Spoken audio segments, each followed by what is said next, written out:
It's all good. Oh my god. So go back to the beginning. I'll start reading from the beginning. Let me grab a quick drink. Give me 5 seconds. I was like, why is the little red button not?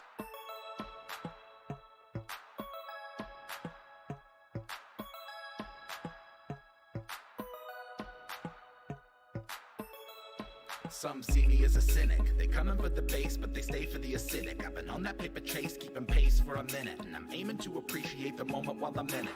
Genesis a menace on the mic, so sinister. You might get some venom from the bites I administer. Winner from the start, superstar with the finisher. I got a decent heart, but I'm hardly a minister. A bardic apprentice, I'm innocent as a lamb. Worm like I'm Dennis, I don't dare to give a damn. Firm in the philosophy, I am who I am. I'm a carbon commodity, I need to be verified on the gram. Tightrope walking the it and the super ego. Lifeboat liable to fire the torpedoes. Keeping to the credo. I'm free to achieve the dream, or at the very least I can release some of my steam. Alignment is just a part of the process. And lately I've been making some progress.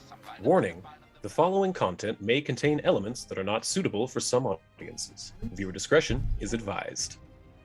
Welcome back to the Bard's Playhouse presents Tales from the Shadow Valley, Season 2, Episode 2, They Came From Above. Thank you so much for joining us. Now let's bring in our wonderful cast. We have Eldritch as Khan the Bloody Rizzolo. Great to be here, as always. Ash as Queen Dani. It's me. Hi, guys. Shane as Umbramancer Zavid. Greetings, everyone. Abe as Sir Demirius, Sarenrae's Grief. Yes, hello. And Elliot as Reese. Hey, what's up? As always, I am Lumbee Bronzearm, and I'll be your DM for today. Last time, Lux et Umbra gathered in Druma for the coronation of Queen Dani. It had been about a month since they saved the town of Aberton from the clutches of Ilkana Alinor, the White Mother of Isker. Their time was well spent. Demirius finished overseeing the renovations of St. Danica's Basilica, a beautiful, quaint church of marble in the Garden District of Druma.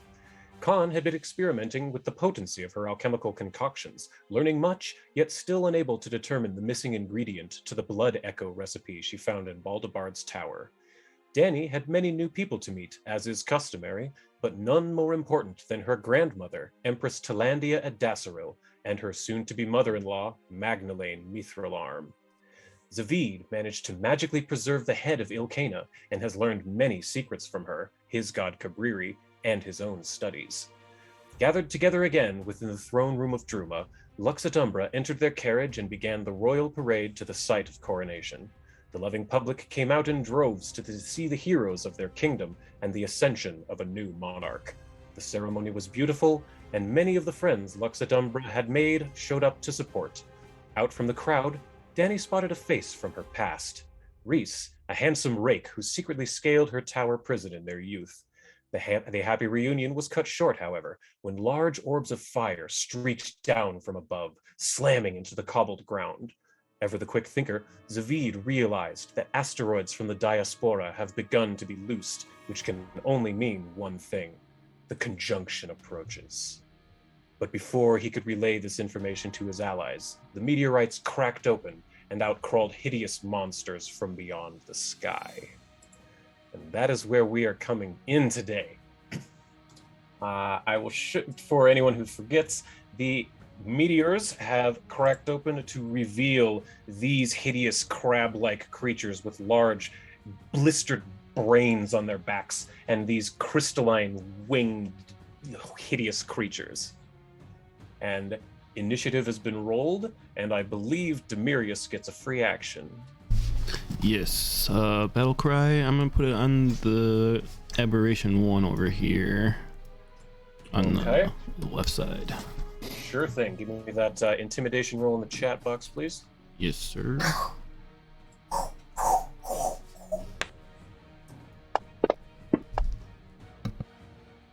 That is a success. So Fantastic. That will give it frightened 1. It is not a critical success, but that is still enough. Frightened. There it is.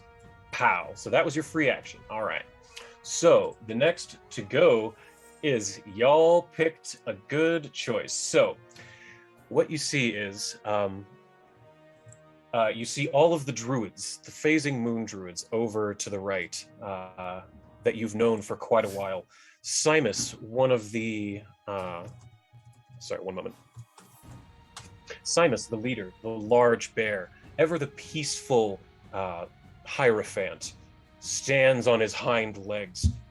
Rupert mount upon hill upon his head.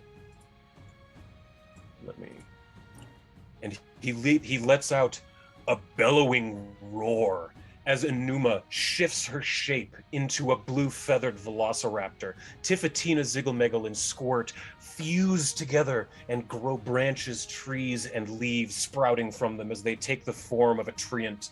They all look together at the grotesque crab-like aberration number 2 near them, and they cast Intimidating Wild Shape. So, that means that Simus gets to intimidate this thing as well. That is a critical success on that. So let me give Frightened 2 to this guy. Let's see, where is it? There's like not even a battle. It's just these things land, and then we're just like, hey, we got a bear. That's takes right. care of the problem for us. Frightened 2, okay.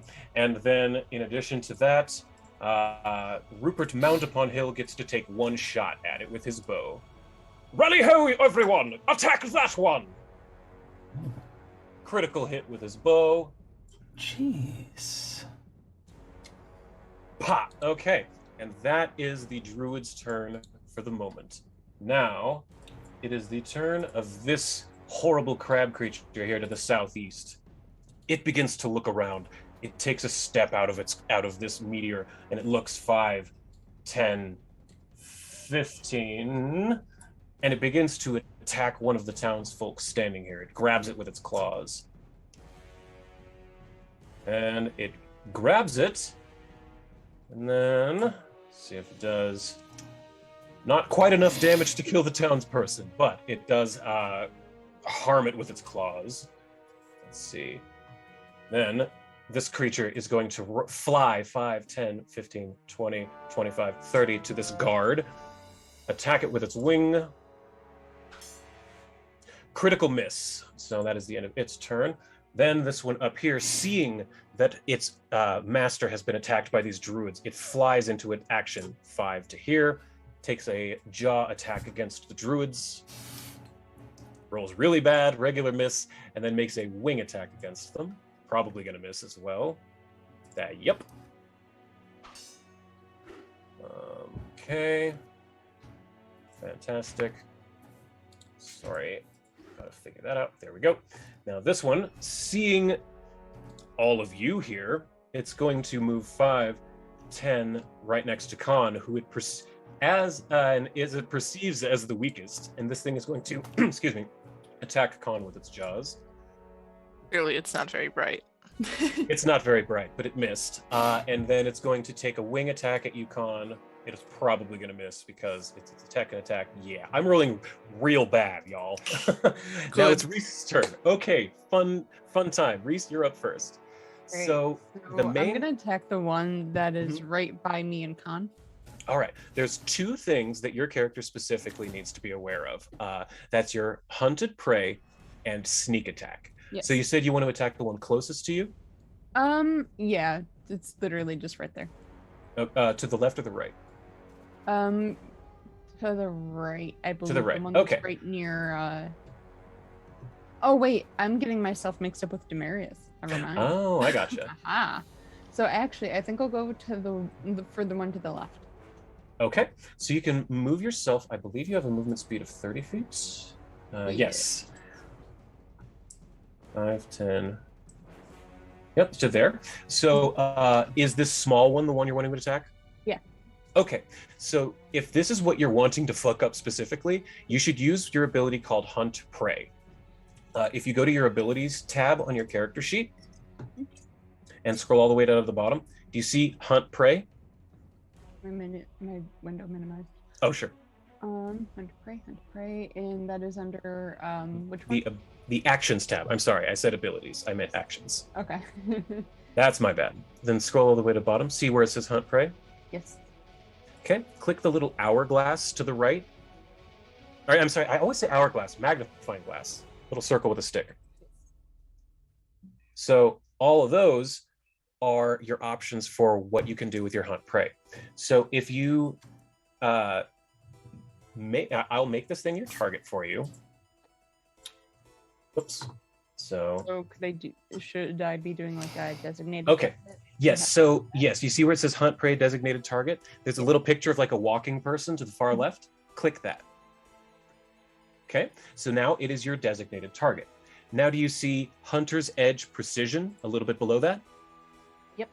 Again, click the little magnifying glass and then click the little walking person. That will apply a buff to you. Now that this thing is your hunted prey, you do more damage to it by just hitting it. So that was one action to move, one action to designate your prey. So you have one action left to attack. So now scroll all the way back up. You see, you can either use your long sword or your short sword, doesn't matter. Just click either take the plus 19 or the plus 18 and drag that number on top of the monster. And that's a good hit. Now, take the number to the right, the longsword? Take the 2d8 plus 4 slashing magic, grab that whole box, and drop that on the monster. There you go. And that is 26 damage. That's pretty good. Okay, so Reese jumps into action without missing a beat, jumps past Danny, past Amarind, and even past Lumbee, and takes a slice at this thing, focused, ready. Danny, your turn. Okay. First things first, I'm going to inspire courage. Okay, so for the next round, everyone gets a +1 to attacks and damage. Are you going to lengthen it or just the one round? If I lengthen it, do I have to? Is that an action or is that just like a point? It's a free action, but it's a focus point. Yeah, then I'm gonna lengthen it. Okay, then give me that performance check. I'll look up the DC because I don't remember what it is. 1 second. Good thing I have that part of the website Public? saved. Yes, please, public. You're level 9, so you're looking for a DC 26. 37. 37, that's a crit. So everyone gets, I think it's a +2. Hang on, let me double check. Come on. Actions for Danny. Lingering composition. Critical 4 rounds. Wow, okay. So for the next 4 rounds, everyone has a +1 to attacks and damage. That's awesome. So there's one action, you have 2 left. And then first action is going to be get Arwen to flank with Zavid. Mm-hmm. Go ahead and move her how you'd like. I can move her over here, right? Yeah, that's close enough, yeah. Okay, cool. And then that means one of her actions, so the next one would be an attack. Oh, let me make it flat-footed. Sorry, 1 second. Should have had that up. Now it's good. Did I target it? With Arwen, yes, it is. She's targeting grotesque crab-like aberration 2. Perfect. Craberation. I'm here for it. God damn it. I had to have a drink in my mouth when you said that. Thank you. Hey, crit, nice. Arwen coming in hot, quite literally. Okay, I forgot. How do I do crit damage? You just roll it on, just the normal way. It'll automatically do it. Okay.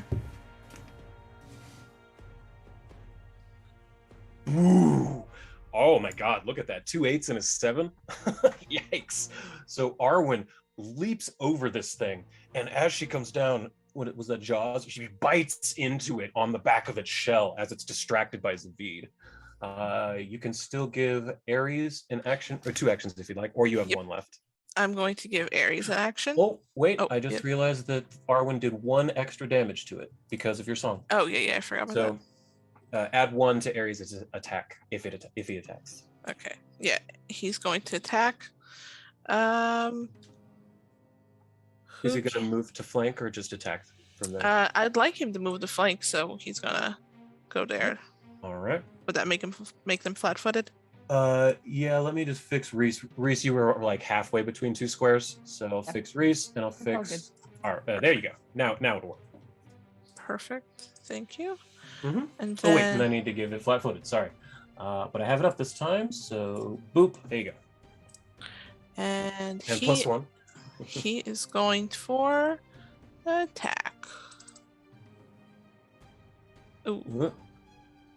All right, that's a miss. Okay. So that's the end of Danny's turn. So Aries, Arwen. Okay, this thing that just got attacked by Reese didn't like that none too much. So it's going to attack with its jaws. Oh, wow, that wasn't a crit. Holy shit. Okay. Do some damage to you with its bite attack. And then it's going to use what's called Drain Life. So, Reese, I need you to make a Fortitude save for me, please. If you look at the main tab on your character sheet, over in the bottom right corner, there's a box with Fortitude, Reflex, Will. Take the Fortitude plus 15 and drag it into the chat window. So 28, that is a pass. So nothing additional happens to you after that attack. Then it's going to move 5, 10 here and give you a wing attack. Oh, wait, that should be a -5, so that should be a 32. I think that still hits, though. Yes. Sorry, it was supposed to be a second attack, but it still hits, so damage. Okay, that's the end of it. Then it's this one. Seeing that this wolf just came up and attacked, it's going to come over here, try to bite Ares. Ooh, that's going to hurt. Oh, that's going to hurt a lot. 41. Ares is still up, though. Ares is still up, and I need to have Ares make a DC 25 fort save, please. Yep, and I'm also going to use Blood Vendetta. Yes, you can. At what level? Just basic. Okay. What kind of save did you want me to make again? Fortitude? Fortitude, DC 25, please. No problem. Passed, so nothing else happens to him. Let's see. Good. Blood Vendetta. And your DC is what again? There it is, 27. 27. So let's have Danny. And which one are you targeting? Oh, the thing that just attacked. Yep. Ares, got it. Okay, so there's that. Blood Vendetta, and I can make it safe. There we go. It failed. So go ahead and how much damage does that do? 2d6. So roll 2d6 in the chat window, please. And I'll apply it to it.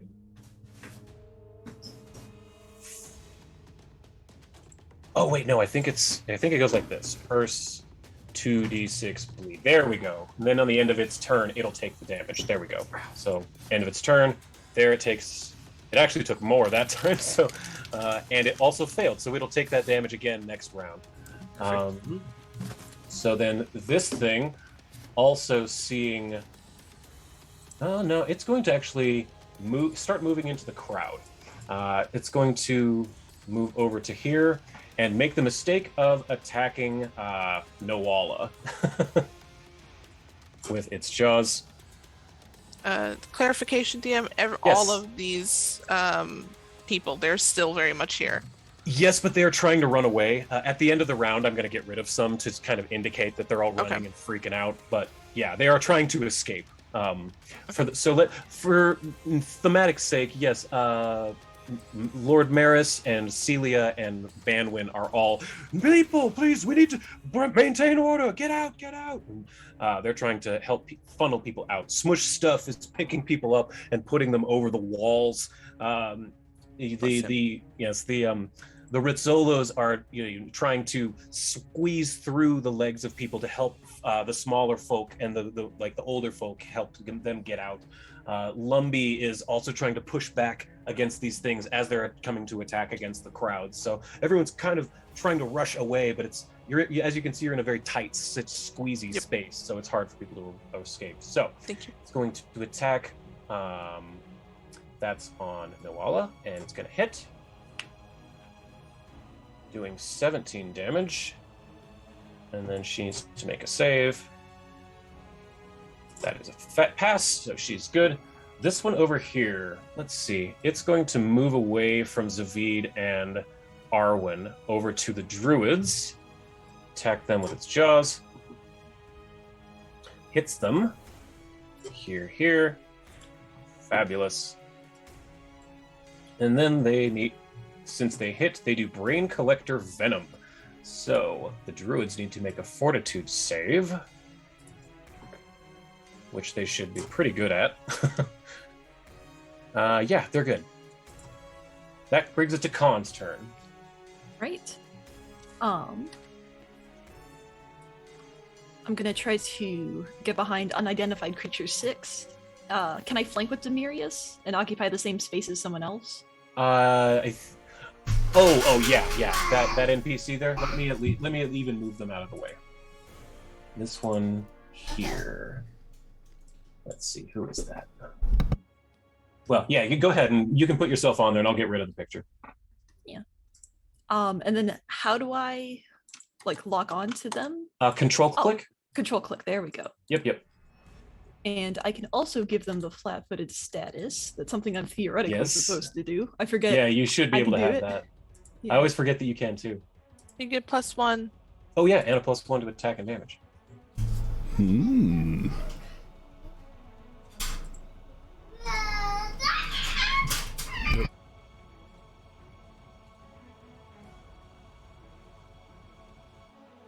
I'm forgetting how to dish out the flat-footed status.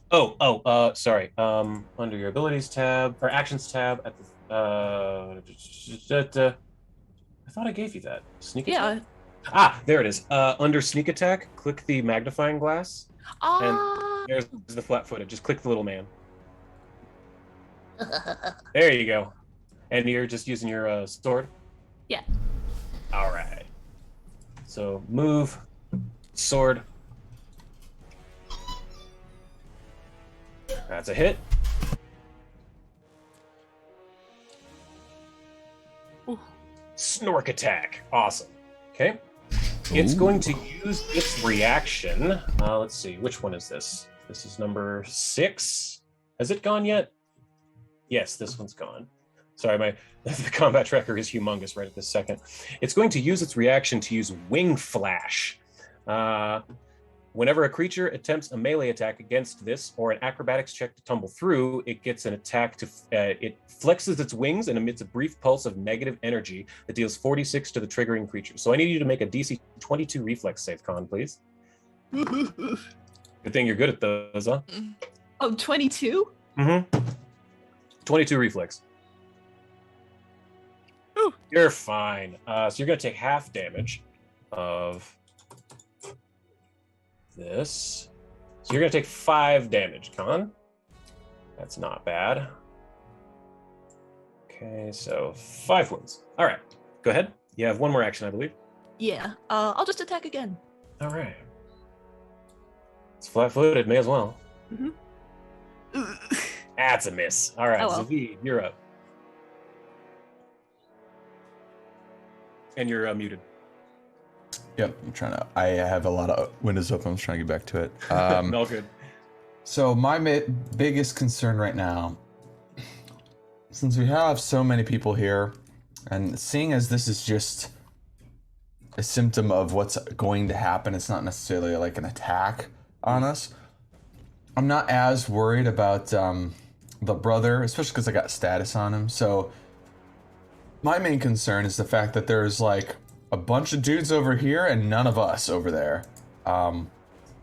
So I want to.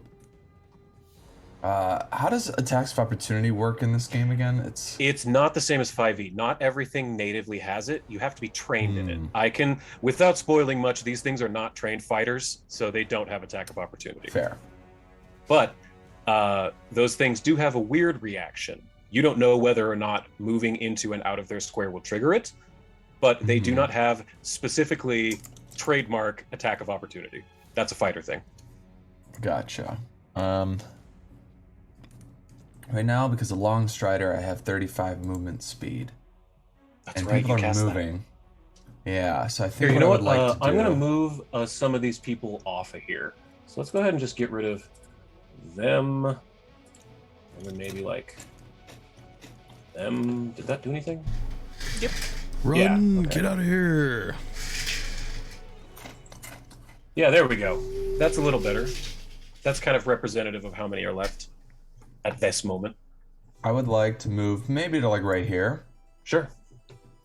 over 35 movement. And if I can, I would have to go, I think, one more square down. I don't know if you'd allow that. Are you doing jump? Yeah. You know what? Here's what I'll say. Since you're right, like on the cusp, you can do it, but just give me an acrobatics or an athletics check along with it, since you're 5 feet off. Okay. Your choice in the chat.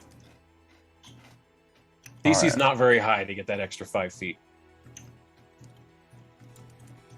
You know I'm gonna absolutely nail this. Just- let's see. There's my. Man. This is gonna be a little bit difficult to manage sometimes. All right. Skills. We're gonna do acrobatics in the chat. Mm-hmm. That's enough. Yeah, you land it.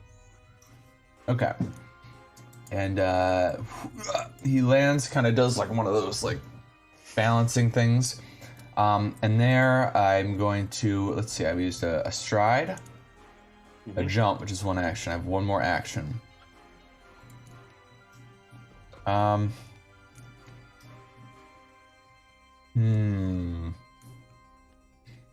not a lot I can do with another action, sadly. I suppose I'll just shout to the people like, jump in the water if you have to, and I'm going to cast shield on myself and try to grab the attention of these aberrations here. Very cool. That's excellent. All right. And it is actually these turns. So this one here, let's see. Yeah. What's that? Okay. So it's going to go 5, 10, 15, 20. Oh, come on. 25 to here because they're not very smart. And it's going to jaws you because it did see that you are kind of a threat now. Ooh, that hurt. Wait, you have some resistance, don't you, to negative damage? Yes, because it did some of that, or yeah, 2d6 of that was negative. So you have how much resistance? 4. 4. So you take 4 less damage from that. So I will fix that. You're at 18 wounds. It didn't like that, so it's going to follow up with its wingling attack. And I actually gave it its proper penalty this time. That's a miss. End of its turn. This one is going to start flying. 5, 10. This one is flying. 20, 25, Sorry. 30, and 35, 40. Over to join this one. And then it's going to take a second movement to go 5, 10, 15, 20, and then attack Reese with a wing. That's all it's going to do. Fair. And it's going to probably miss. Yeah, that was a bad one. Okay, Demirius, you're finally up. And this thing is flat-footed to you. It is right there, and it's evil as fuck. Well, first things first, let's do our haste. Mm-hmm. And That's then... 2 actions, right? Yeah, so I get one more action, which will be attacking this Yep. fudgy butt here. Are you going to smite evil as well? Well, is that another action, Yeah. though? You have the actions for it. You did 2 for the haste, then you get 1 more to smite evil, and then your hasted action to attack. Oh, I didn't know if haste would affect this round. It does, yeah. Oh, that's the fantastic. awesome thing. All right, well, So yeah, go ahead and click the Yep. magnifying glass next to smite evil. Give yourself the buff. Oop. The one that's +4. Yep, there you go. Now you're good. So go ahead and give that attack. All right.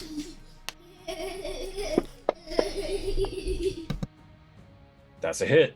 Fantastic. And I'll use my reaction. Yeah. To do Once he my- gets his damage, you can get yours on. That's right. That was poopy. There you go. Oh, It hit me? What? No, that shouldn't have done that. Hold up. Oh, Why did what? that- You Con your hit target? yourself? Traitor! You dropped the damage. On Traitor! Con. You dropped the damage on Con. There, I fixed your health. Try that again. Drop it on the other thing.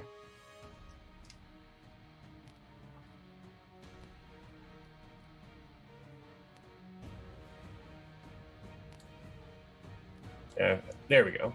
No, you already hit. You don't have to roll the. Well, take it. I don't care. Why not? Then the damage on it.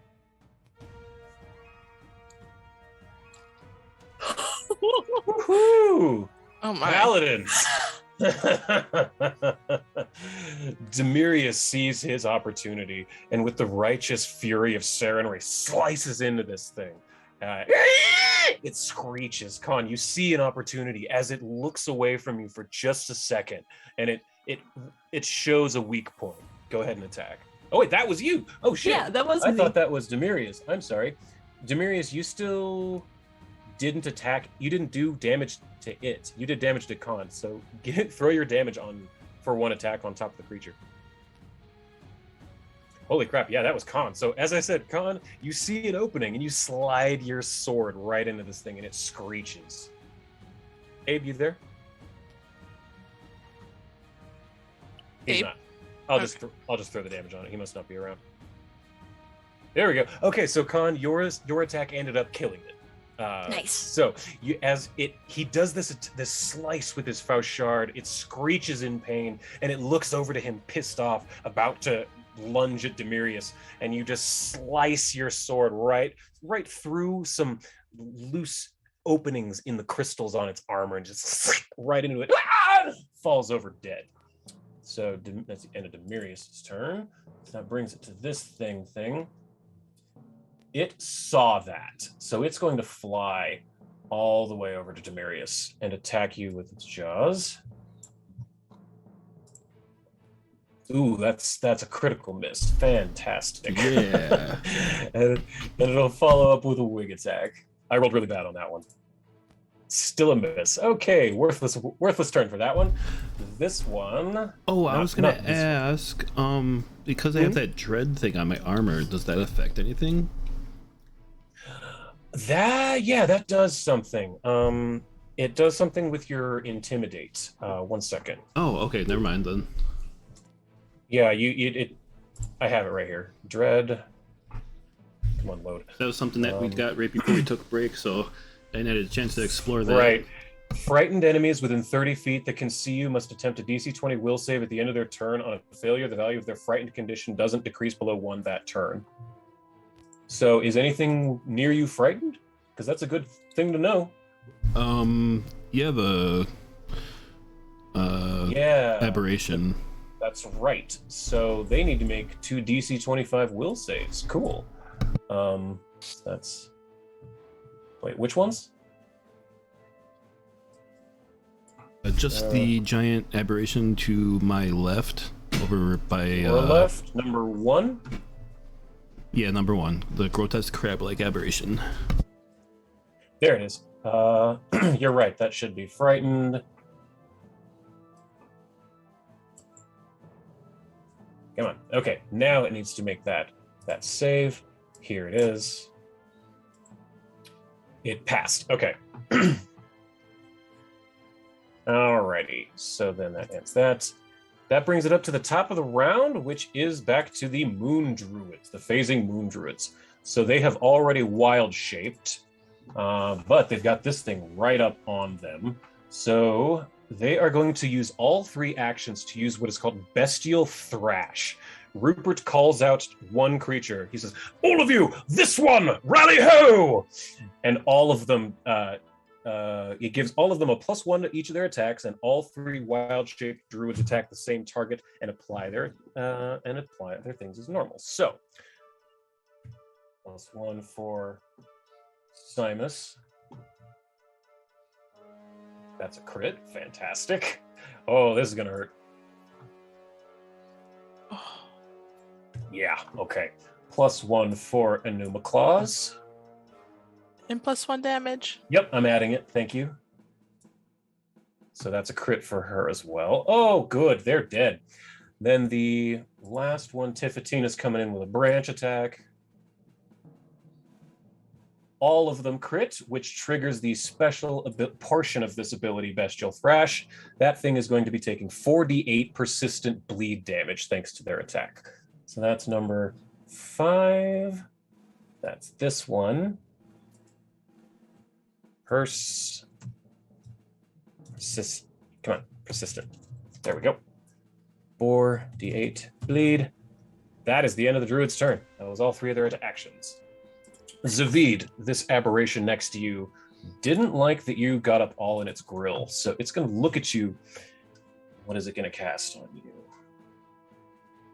It's going to cast confusion on you, Zavid. What? Yes. How dare it do that when I am already very confused? Audacity. So, here is your will save. I'm going to force you to roll that. Hey, critical success, so nothing happens. So that creature is now confused by his non-confusion. Yes, he was just confused by... What? What just happened? So it didn't like that, so it's going to take a couple of steps back, actually, to here, and that's its turn. And that is burnt the spell. Cool. So it's up to this thing. It is back to attacking this guard, so... That's a miss. No, that's a hit. Yeek. This guard is looking pretty raggedy, but he's still in it. And this one has actually joined. No, I need to unlock all of these layers. All right, I set this map up so long ago, and I have everything like locked and stuff. Where are the guards? There they are, unlocked. So guard, he's over here as well. And then it's going to attack the second guard. And that's a miss. Next is this one here that is attacking the druids. It is looking real bad, but it's going to attack because they are there. It's going to miss. So this one is terrified of those druids. So it's going to fly away. 5, 10, 15, 20, 25, 30, 5, 10, 15, 20, 25, 30 to there, and end its turn. But as you can see it flying away, blood is just gushing out of the wounds that the druids gave to it. And it takes 13 damage and fails its save, so it's going to keep taking that. Reese, you're now up. Okay, cool.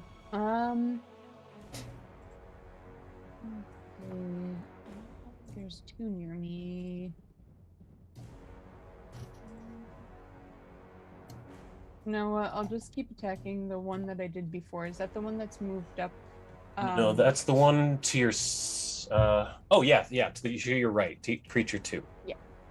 Yeah, so I'll go for another attack on that one. Alrighty. Let's see here. So go ahead and grab that... Sorry, I'm looking at your sheet now. Okay, so you're attacking with your sword? Yeah. Okay. So then, yep, there you go. There you go. That's good. Oh, and I think you also give yourself the... Oh, you have this... Give yourself the Hunter's Edge Precision. Click that little man icon again, the little walking person. Yep. Because you get that the first attack every round against your hunted prey. You get that extra D8. So now go ahead and drop the damage on it since you hit. The 2d8 plus 4 slashing.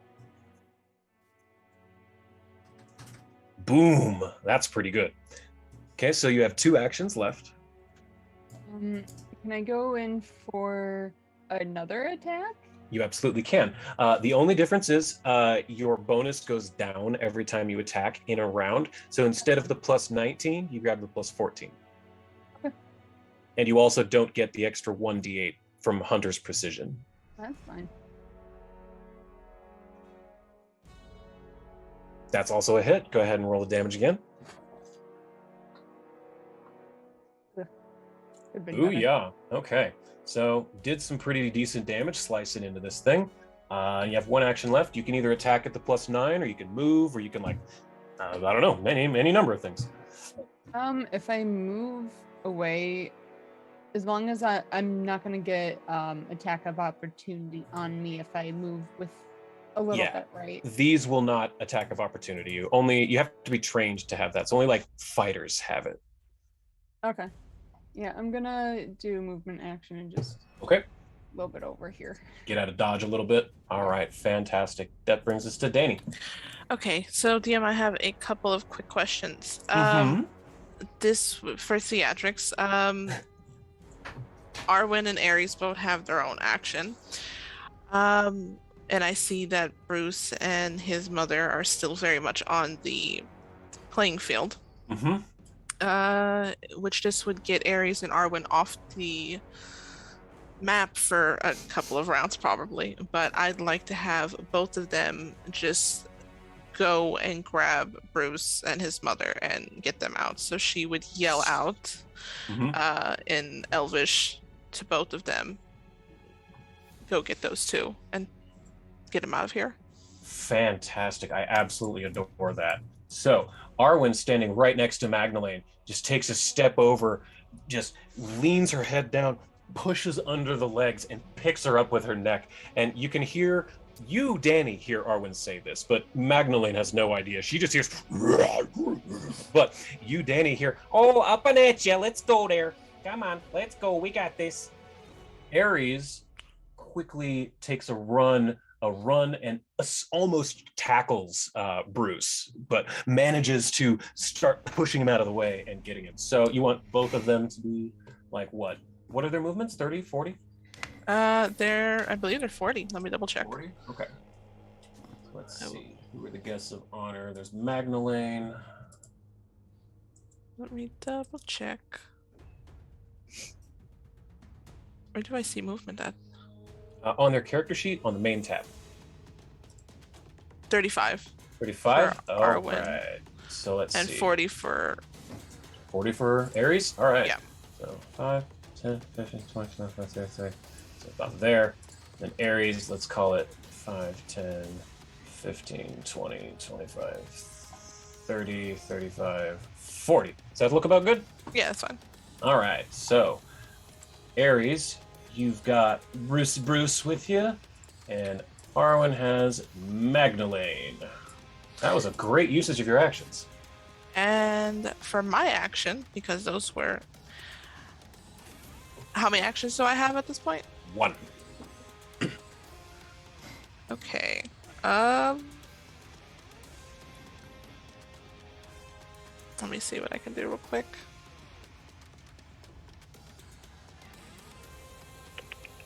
Sorry. One You're second. good. I will just do a magic missile.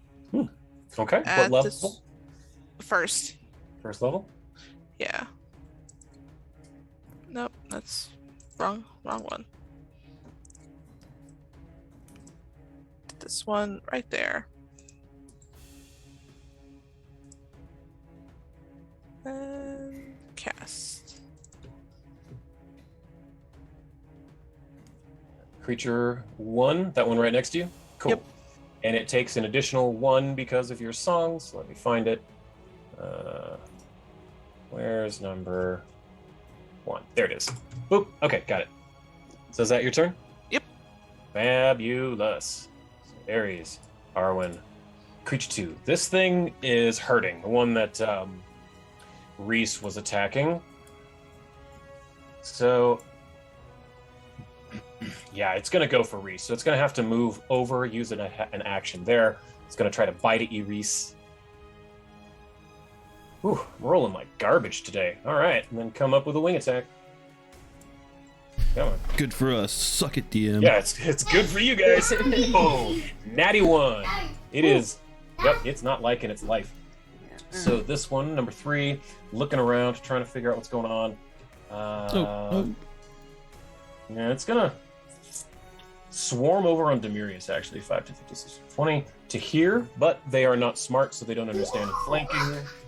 It's gonna bite you. Oh, there we go. No. At 20. But delicious. And Demurius, I'm gonna need you to make a fortitude save, DC 25, please. All right. Because it is draining your life. It gains 5 temporary hit points. Oof. Ooh, failure. So you become, let's see, what is it? Drained 1. Fantastic. Let me find that. Drained 1. Okay. Bam. It's bleeding still, though. It got rid of its temporary hit points, took a little bit of damage, and it passed its save. So it has stopped bleeding now. This crab here, oh goodness gracious! It is looking around all of its sorry, I'm lagging out a little bit. All of its eyes are kind of trying to look around, see what's going on here. And it's going to cast Dispel Magic on Demirius. It's trying to get rid of haste. So, this is going to need to be a counteract check. So let's see how that works. Yeah. I should have looked this up ahead of time, sorry. I should have looked up counteract ahead of time. So, counteract, the caster's DC. So, should be 27 for you, I think. So it needs to make an occultism check and try to beat your DC. Gotcha. 29. You are no longer hasted. Well, that sucks. I had my whole action thing planned. Well, let's change that up. All right. And it's going to back up a little, 5'10" to there. That's the end of its turn. This one is just going for broke on the druids over here. It's going to cast something because it doesn't think its jaws and claws are doing quite enough on this thing. It's going to cast Mirror Image on itself, which is... The hit points on it in the combat tracker say it's dying. Oh, that one's dead. You're totally right. Boop. Get rid And I of think it. the one that Demirius and I attacked last turn is There also dead. You are correct. Where is that? It's Hey. number 6. Number 6. There it is. Thank you. That's what happens when there's a lot of enemies. Yeah, absolutely. Yeah, for sure. Okay. A little hard to keep track of. Well, that one's dead. Okay, so next. Oh, sorry. That should be Con. There you go. You're up. Right. One action to move into flanking position. Okay, you can go. I'll give it flat-footed. I've got the thing up. Boop. And then I'm going to attack with sword. Let's see it. I like the Derola family's all lined up here. All right, that's a hit. That's a hit. Oh, that was a good strike. And I just remembered that I have debilitating strike now. Oh, what's that? I got it at level 9. Your strike hits a flat-footed creature and deals damage. You apply one of the following debilitations, which lasts until the end of your next turn. Either the target takes a minus 10-foot status penalty to its speeds, or the target becomes enfeebled 1, and this is a free action. Oh, wow. So, which would you like to give it? Enfeebled 1. Enfeebled 1, huh? Okay. Enfeebled 1. Did that work? No, it did not. I'm on layers still. Enfeebled 1. There it goes. Yeah. And then Wait. my Oh, third... wait. No, wait. Did I give that to you? Yes, you did. I'm Oh, sorry. no. I'm sorry. No, I didn't. But it didn't give it to the. Did it? Oh, it did. I'm sorry. I was looking at the wrong thing. You're good. And then for my third action, I'll attack again. All right. Yeah, it's a big ol' miss. Swing and a miss. Swing and a miss. Zavid, you're up. All right. Now that I'm here, I see that there's still some people just putz around in fear of what's going on. I'm gonna help them out. All right. I would like to cast Paralyze on this Aberration 3 here. Okay, great. I believe that is a Fortitude save. No, it's a Will save. It's a Will save, DC 27. 27? Okay. Oh, that's a fail. 23. All right. If it fails, it's paralyzed for a round. And I'm going to yell at these people like, "This is your chance. You can move past it. Go quickly." And then I'm going to attack this thing that's harassing me with a... what do I want to hit it with? You know what? It deals negative damage. So something tells me that a harm probably wouldn't actually affect it very much. So instead of that, I would like to... well, can I chill touch? Is that 2 actions? I think that's 2. I'll try a single action harm You could tell me right now if this thing is just straight up immune to negative or not. Let me look. It has negative healing, actually. Well, it hasn't been hit yet, so it stays at full health. It stays at full health. So, but now you know these things have negative. At least the purple ones do. You don't know about the crabs yet. The crabberations. The crabberations, right? Yes, but you can tell that the harm did not hurt it. Yeah, I did that, and I could kind of realize, like, all right, cool. I didn't actually waste any effort on hurting this yet, so I didn't actually harm it. Mm-hmm. Or I didn't heal it, even though it has healing. It can't go above its max, so I'm like, okay, different tactics. Yep, can't go above max. You didn't give it temp hit points. You are now aware that they have negative healing. Cool.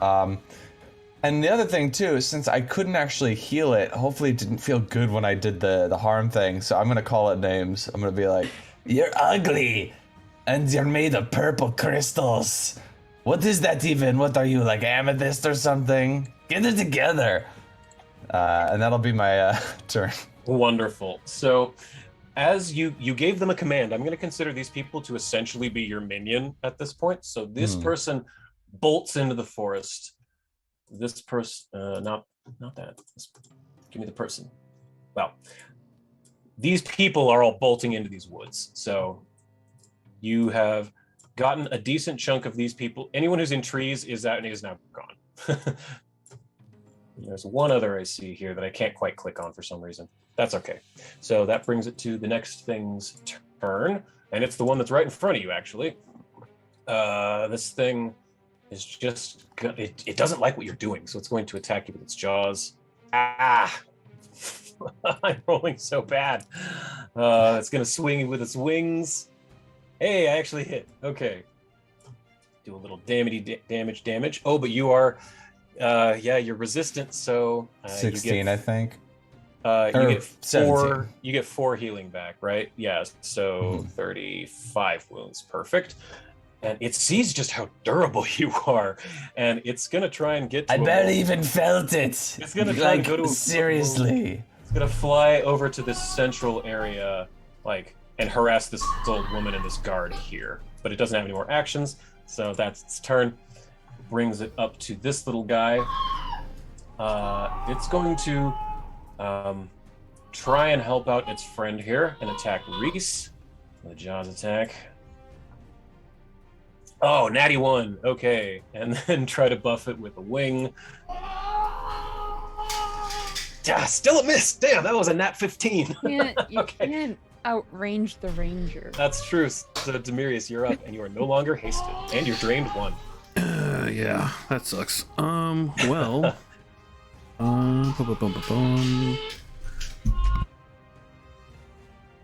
Let's do that guy.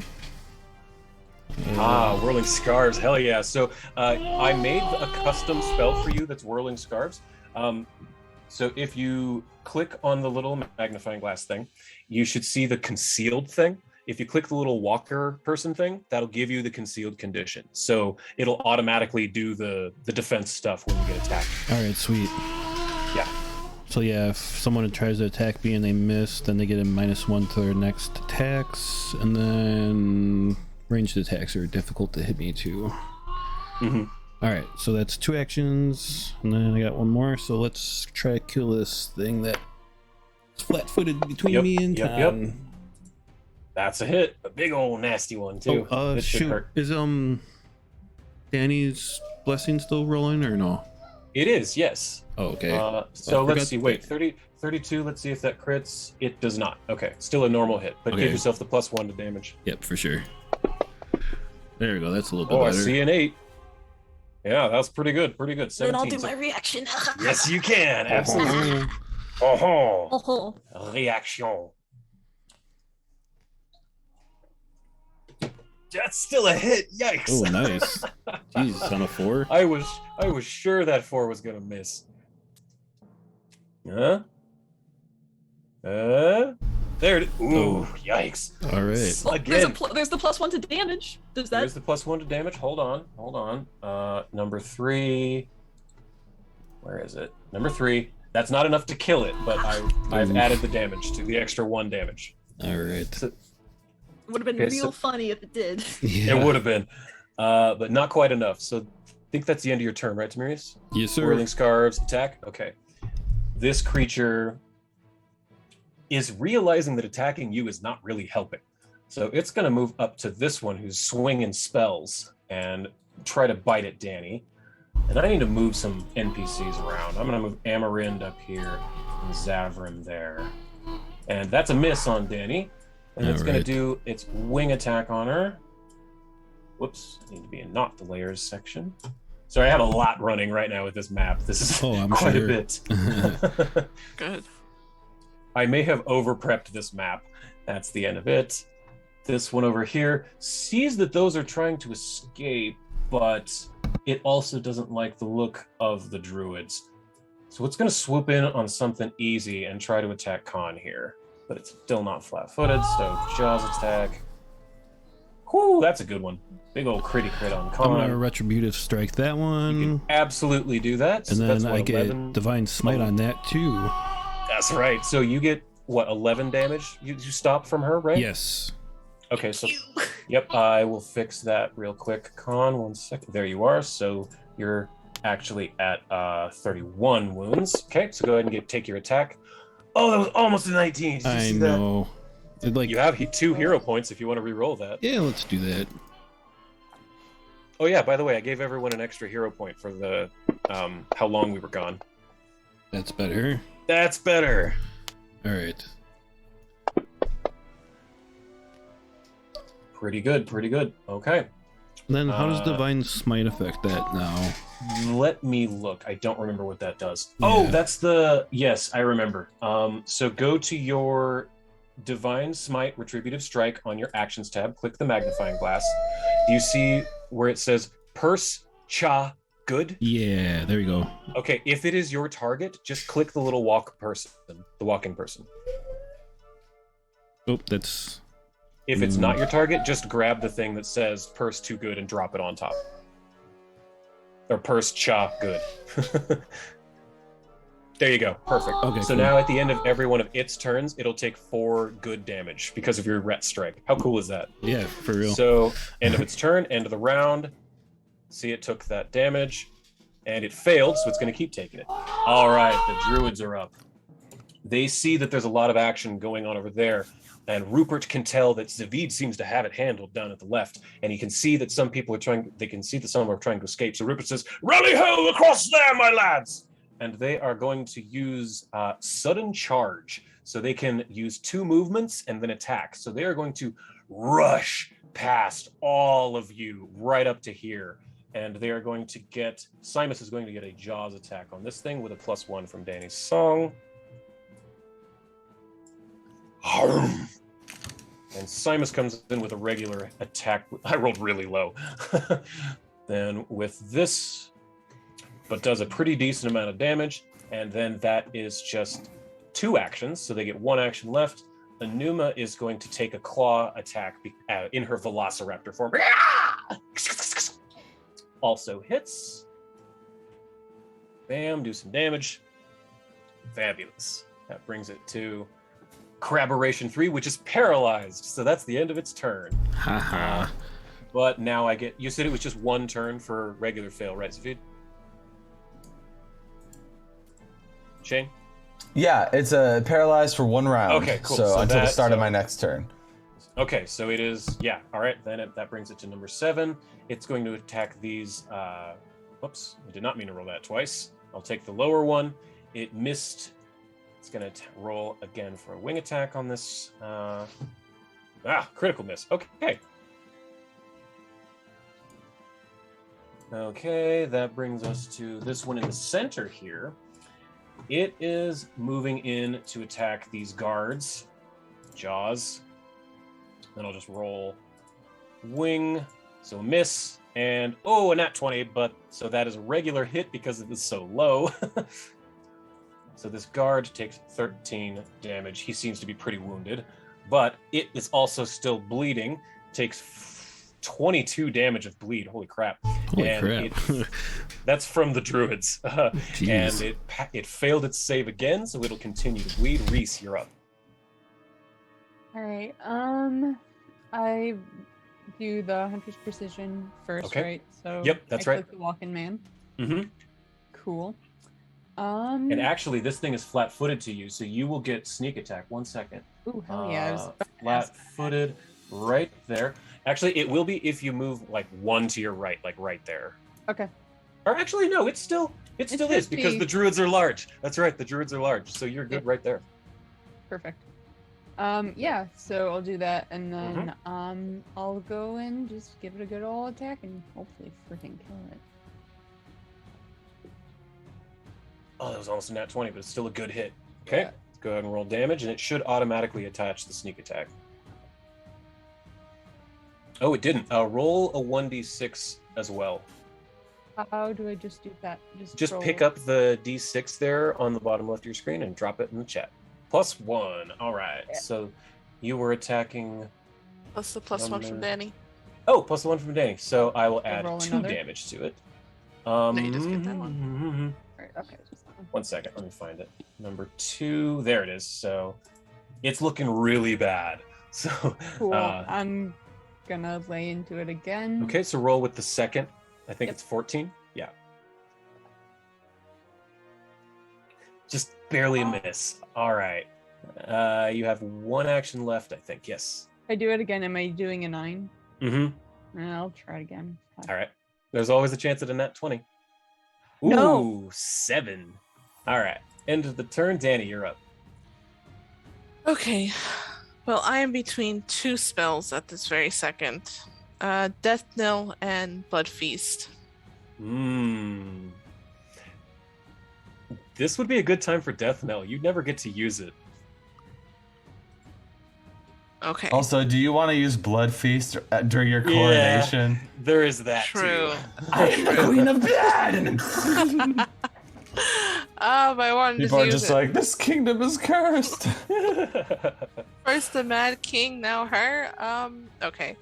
We're gonna do Death Knell on the one that looks the worst. That would be number 9, the one Reese has been attacking. Yep. Good. Let us go Finish. for that one. So what does Death Knell do again? I can't ever remember. You Death- get to use it so often. Death Knell is going to, if they're like below 10 health, it's just basically gonna drain them from life. Then it dies. Yeah, and you Hell gain yeah. 10 temporary hit points, so I'll give you that. That's my So girl. this dark, like Okay.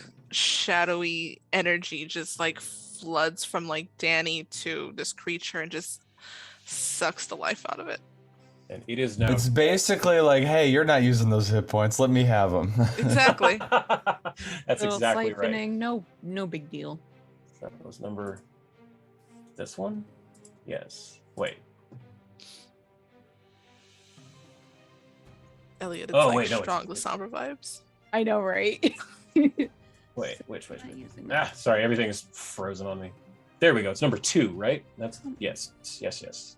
So number 2 is that one. It is now dead and removed from the board.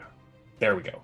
And So you still have 1 action. one action. And I'm gonna like try to hit this bitch that's in front of me. Okay.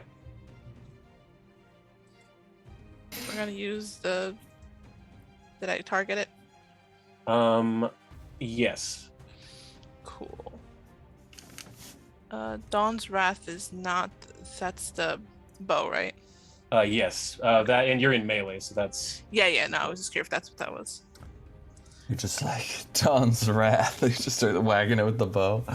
I just imagine why I did that like Danny's looking at Reese like, oh yay, oh heck, oh god, that was a bad. I got this, sweetie. I got this. Don't die, lover.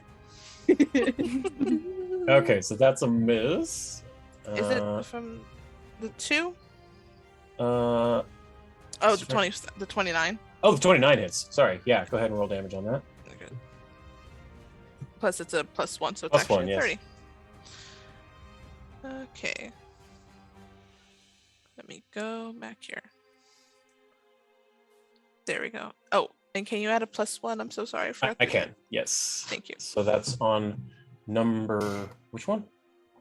That's on Unidentified 1. creature 1. Okay, so And I believe it's magical damage. That sounds right. Number 1. So boop. Okay, and that's the end of your turn. Yep. So that brings it to this. It's gonna attack Demirius because he's right there, and miss. It's gonna attack with its wings. Attack with its wings. And miss. Then it's going to attack Khan with its wing, turn around because it sees the futility in attacking the Metal Man, and miss critically. So that brings it to this thing. It sees the druids all up in its shit, so it doesn't like that one bit. It's going to try to cast Phantasmal Killer on the druids. So this thing, target them, do that.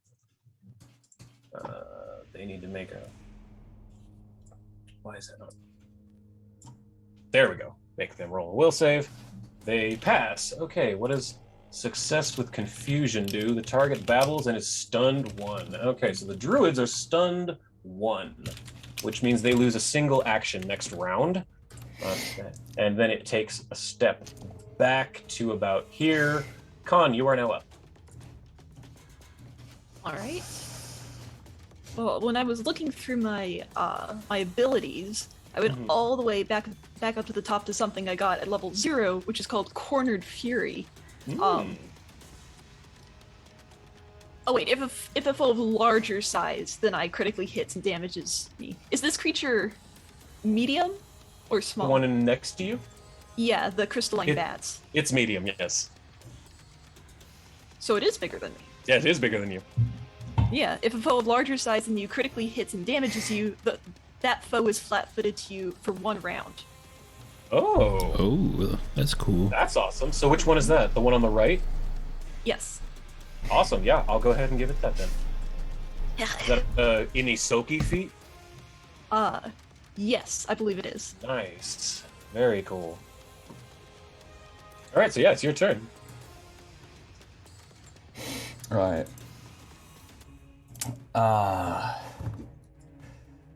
This thing's no longer paralyzed.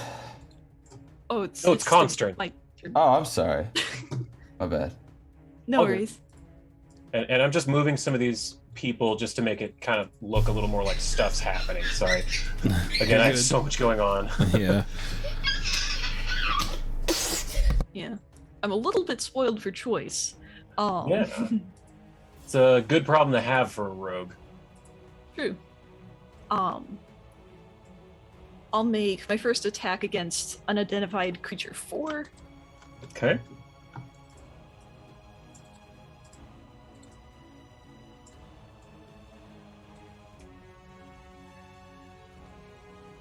That's a good hit. Awesome. That was a good, solid hit. Yeah. Then I'll do it again.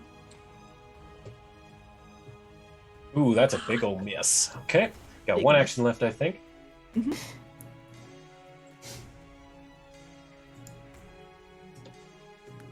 I'll attack creature 3, the one between me and Demirius. Okay. Because if this gets it, it'll be really funny. Yeah. I hope so. And remember the +1 to everything. There you go. And Nice. then add your +1 to your damage. Let's take some of these things off the Oh. battlefield. There you go. All right, Got fantastic. It. So Khan slices through this thing, and it falls to the ground, clanking into pieces. And I'm removing it now. Once it catches up, there we go. So that was your whole turn, correct, Khan? Yes. Now, Zavid, you are up. Stride on over. Mm-hmm. I'm gonna try a harm spell on this guy. Okay. Does he heal? I don't remember. Let me find Corroboration 3. It's right there. I don't think so, but let me double check. It does not heal, so you can go ahead and do the save and all that. All right. Oh, actually, hold up. Let's see. The save would be. I control click to target. Yep, control click to target. And then. And you can either you can hit the little die thing, or you can just drop the DC whatever 27 on top of it. I'm so sorry, but I accidentally clicked out of the map somehow. Oh, I'll resave, or I'll reshare it. Yeah. 27, that's success, so that's half damage, right? Thank you. That is half of this amount. 10, okay. So you can tell that it definitely hurt this thing, but it just resisted you a little bit. Okay. Okay, well, I'm just kind of looking around like, this thing's not immune. I'm gonna do it again. Do it. Oh, Fail. failure. Now it gets full damage. Let's see that. Yeah. There you It's a go. little high. Pumping some. This thing is starting to moisture is leaking out of it. The brain sacs are starting to get a little bit smaller, and cracks are appearing in its carapace. As I'm just like pumping negative energy into this thing, I'm like, how are you working together with these other things? Like, you're not even similar. If these things bit you, you'd be done. I'm like having a conversation with this paralyzed creature as I'm draining it of its energy. Curious, what language are you speaking in?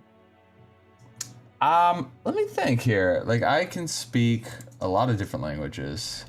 I would guess. What do you think? Like Aklo, probably. Okay. That or Abyssal, maybe. Your choice. Dealer's choice. I would go in between. I would actually, you know what? I would try a few. I think the ones that I would try in the last like couple rounds would be like Aklo, Abyssal, Infernal. Okay. In that order? Yeah. Okay.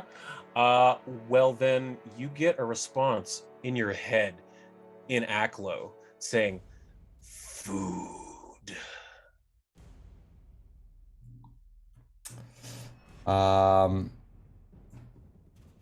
I'm gonna say in Aklo.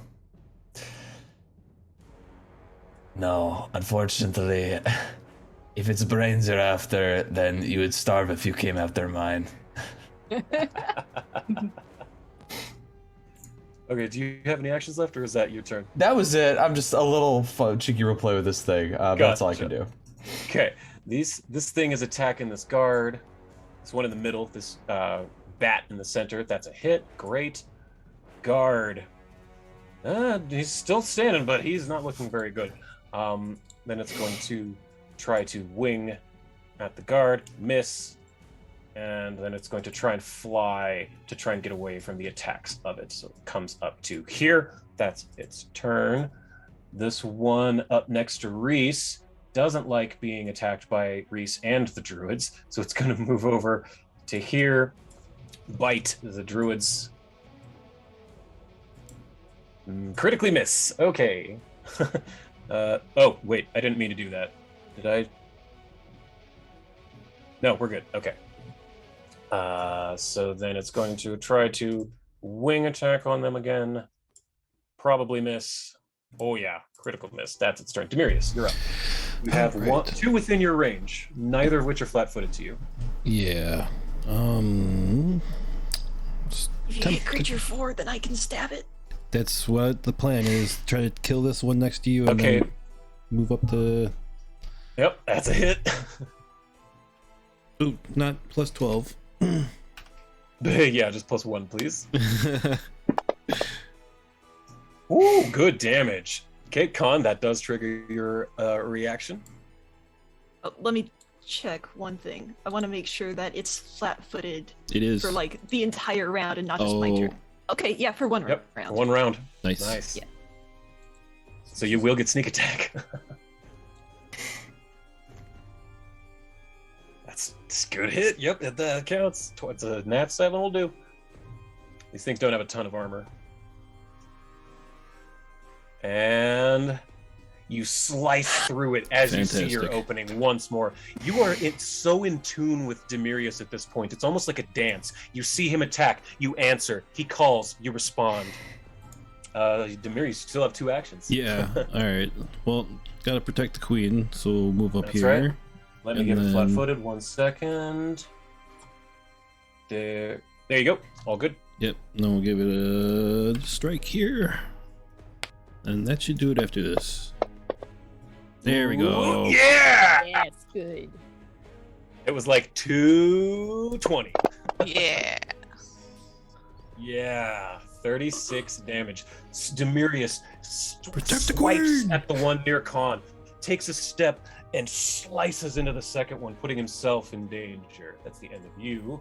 This thing, seeing that, it did not like that, takes a step towards you, so you just burned one of its actions, takes a bite out of you. God, miss. Okay. Oh, that's because... Whirling Scarves? No, that was just... yeah, that one was because of your whirling scarves, actually. Or no, that was just because it missed. Okay, and now it gets a -1 because it missed. It's just bad. Oh shit, does it? Yeah, Well, wait. they might not do it Hold though. on. Wait a minute. I don't think that did. That wasn't right. What is the DC for your whirling scarves again?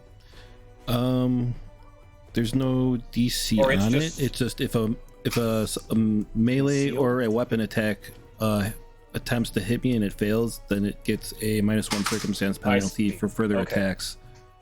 Then, because of whirling scarves, it missed. I rolled a 1 on its concealment. Nice. Great. Okay. I was scared about that crit. No. Then last action for a wing. Boo. Yeah, crit miss. Fabulous. All right. Druids are up once again. They don't like that thing cast on it, so they're just going to move over to here, but they are currently stunned 1, so they lose a single action. So all they can do is move and attack. So Simus is going to take a bite out of this thing. Oh, that'll do. Big old gnarly crit with Simus bite. Okay, that's their turn because they were stunned. That makes it this thing's turn. So Zavita, you're trying to actually have a conversation with this thing? Yeah, it's wanting food. It's being paralyzed and hurt by me after its allies that came down also gave up on trying to bite me, and I'm talking to it in an understandable language for the first time, so perhaps maybe it might want to talk. Are you willing to speak with it in your mind? Because the spell effect, the target is one willing creature. Yeah, sure. I'm willing to try and talk with it in my mind. Okay. It's going to cast Mind Link on you. So it links you. You catch its eyes as you're pumping this negative energy into it. It says food to you. And you almost look at it like, come hither, into me, into my brain, kind of a thing. And in your brain, in an instant, you gain 10 minutes worth of communication in an instant from this thing because of the spell Mind Link. Mm-hmm. You see in your brain this thing being trapped inside this rock. These rocks have been floating out in space for millions of years at this point, just waiting for them to be loosed. They've been in hibernation all of this time, just waiting. And it tells you that the thing that knocked them out of their orbit is Brethida the Cradle, the large blue water planet. So it tells you that Brethida is close to coming within alignment with Galarian. And if I recall, what is the foretelling show of you. that alignment? Let me pull that back up real quick. Solar system. That's this. So let me share the image. Brethida the Cradle is the blue gas giant. It's a humongous, or I guess it's blue water world, I suppose. Or is it? I'm not sure. It's one of the other. Gas. It's water. Let's call it water. So it's the 10th planet. And during the convergence, births of all kinds increase, from humans to animals to fish. The oceans and seas teem with life. The land teems with life. And in addition to that, water elementals start to become far more aggressive. Normally, solitary beings begin to hunt ships in packs. River dryads encroach close to civilization, things like that. Life and aggressive water. We know that the convergence is not just like a one-day thing, but it is like a days-long thing as all of these planets start to get into position. That's right. And so basically what you're coming to the conclusion of is that since Brethida is so far away, its effect is kind of a much longer sort of a deal. You understand what I'm saying? Yeah, that makes a lot of sense. Yeah. So it has a long time where it's affecting Galarian. It'll get stronger and stronger as everything comes into alignment, but it's just now starting to have an effect. Okay. This thing like mind links with me, and I'm gonna try to reason with it and say, you've been trapped in a meteor for millennia. What is your food? What do you eat? Brains. Do they have to be humanoid brains? No. Animal brains would work? Sufficiently large. How many and how often? And it looks up at its back, and you can see there's 7 brain blisters. It's 7 brains within its back, and it says once per solar cycle. Basically once a year. 7 brains once a year. Okay. I can arrange for that if you can communicate with your brethren to stop attacking. We can hunt for you and find brains for you to consume. Roll me diplomacy or intimidation, dealer's choice, or deception if you're lying. I'm you know Zvid, he ain't lying about this. Up in the chat, please. Let's see. Actually, no, private in the dice tower. Sorry. You said it. This was diplomacy or intimidation. Diplomacy. Your choice. I think intimidation, because I think I wanted to know that, like, if you don't comply, it's either survive or just be killed right here. Okay, and its DC is what? Okay. So it looks to you and it considers for a moment. Again, all of this is happening in an instant. This whole 10 minutes of communication, and it thinks for a moment and says, "We accept your terms. Kill the purple ones." Gladly. And it moves to here, and it essentially, even though it's like got 6 legs and claws, you can tell that by its body language, it's doing this. Okay. It's crossing its arms and stopping. Cool. And that's the end of its turn. Then that makes it this thing's turn. It's still going after these guards. Oh, that's a big old crit. That's not good. So one of these guards actually dies. That's going to be this one. I will turn him like that. And the very bottom left of the screen. So this thing's going to attack the second guard right next to it. Keep forgetting they're not actual tokens. Wow, another nat 20, 2 in a row. Holy crap. Okay. Edgar, no, my favorite card. He's still up, but and then it's going to go for broke on him with a wing attack. Probably miss. Yeah, crit misses. Okay. The one in the center, still attacking guard. Miss. Wing attack? Critical miss. All right. That brings us... Oh, and it's bleeding. That actually kills it. The blood bleeding damage from the druids kills that one in the center. So, Reese, you are now up. I'd like to call out before any of us take action against this crab-like aberration number 1, say, I parlayed with the brain crabs. They've agreed to stop fighting if we feed them. Of course you did. Kill the purple things. They can't be reasoned with. They're also immune to my harms, and I don't like that. You got it, dude.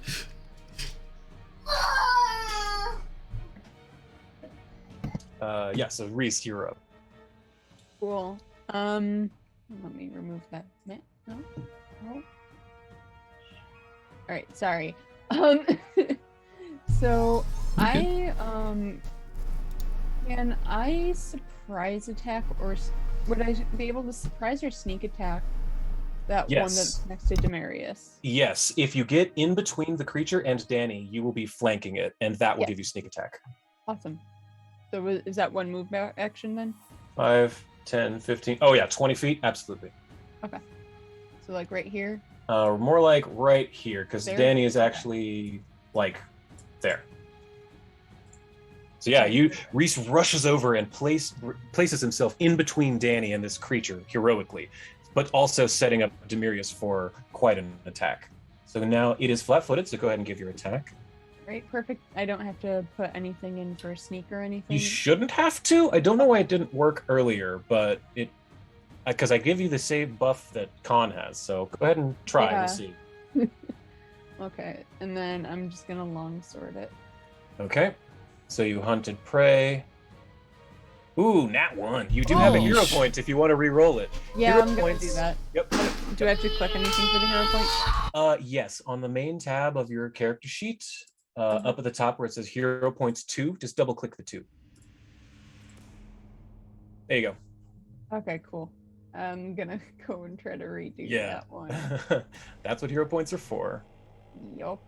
All right, perfect. Let me There you go. That's a hit. Good. So go ahead and roll your damage. And if it doesn't do the sneak attack thing, I'll fix it later.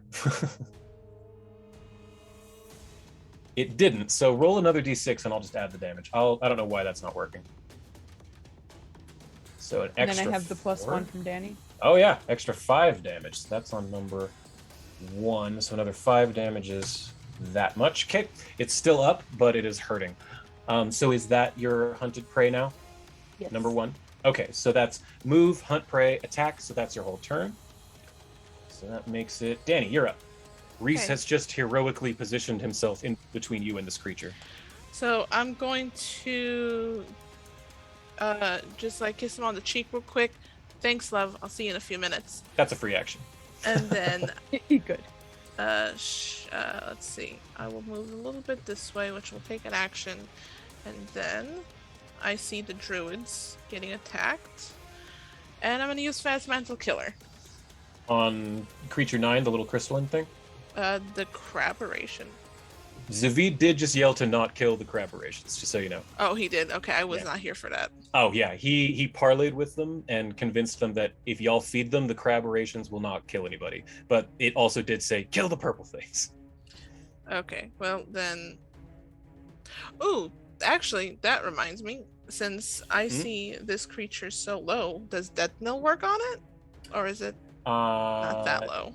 Death Knell, it's what, 10 damage? Or if they're below 10 hit points? Yeah, it's not quite that low. It's real close, but it's not quite there. Alright, well then we'll just go for this guy right there. Okie dokie. Which one are you attacking? We're gonna go with creature 9. 9? Alright. So it gonna need to do a will save. Your DC's 27, right? Yeah, I could force it to make the will save. Oh, that's right.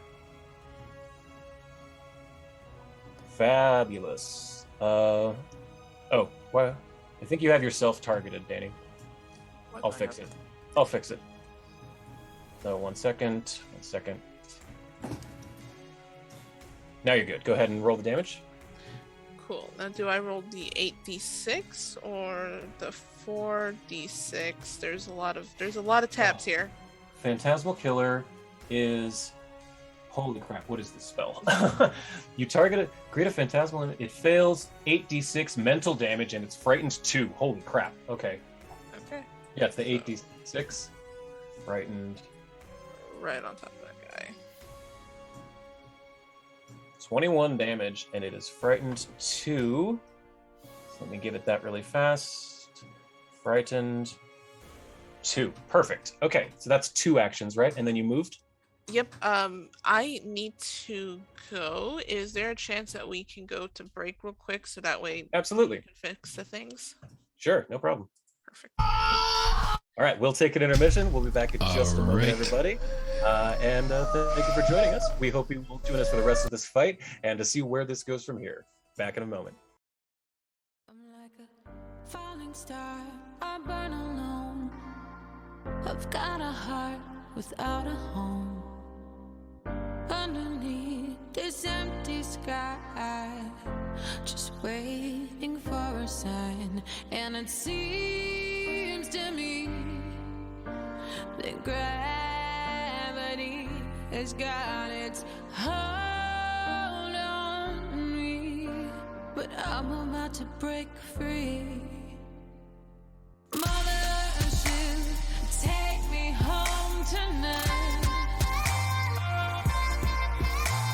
Help me find a way to turn this darkness in.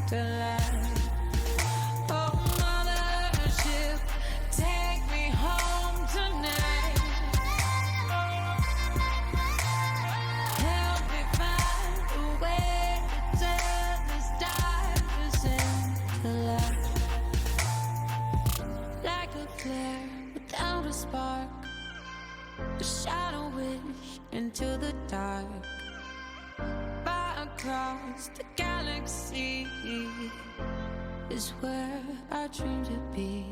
And it seems to me astrology has got its plans for me. I just gotta believe. Oh, mothership, take me home tonight.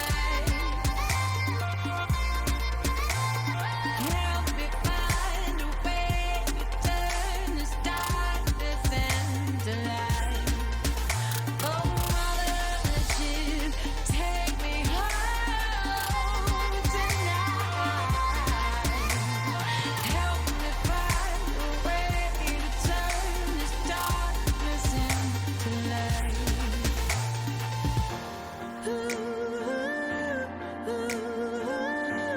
Darkness, darkness, into the light.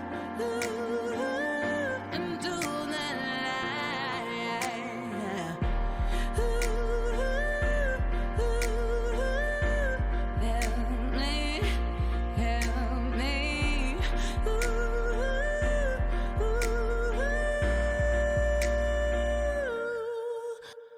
Mothership, take me home tonight.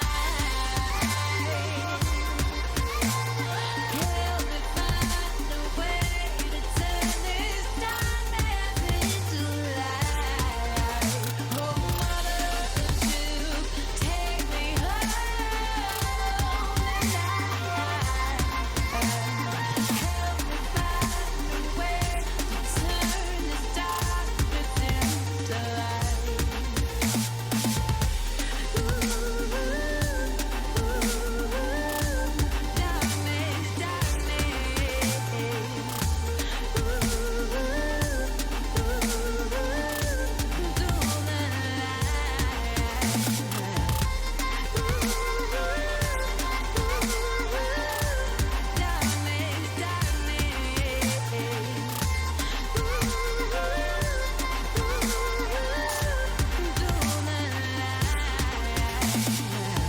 Falling star, I burn alone. Got a heart without a home.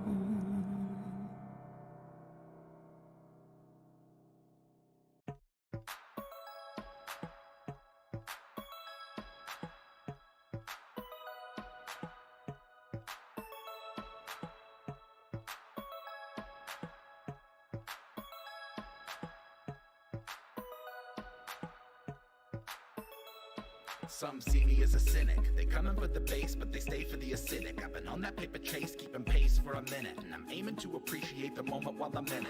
Genesis, a menace on the mic, so sinister. You might get some venom from the bites I administer. Winner from the start, superstar with the finisher. I got a decent heart, but I'm hardly a minister. A bardic apprentice, I'm innocent as a lamb. Worm like I'm Dennis, I don't dare to give a damn. Firm in the philosophy, I am who I am. I'm a carbon commodity, I need to be verified on the gram. Tightrope walking the id and the superego. Lifeboat liable to fire the torpedoes. Keeping to the credo, I'm free to achieve the dream, or at the very least I can release some of my steam.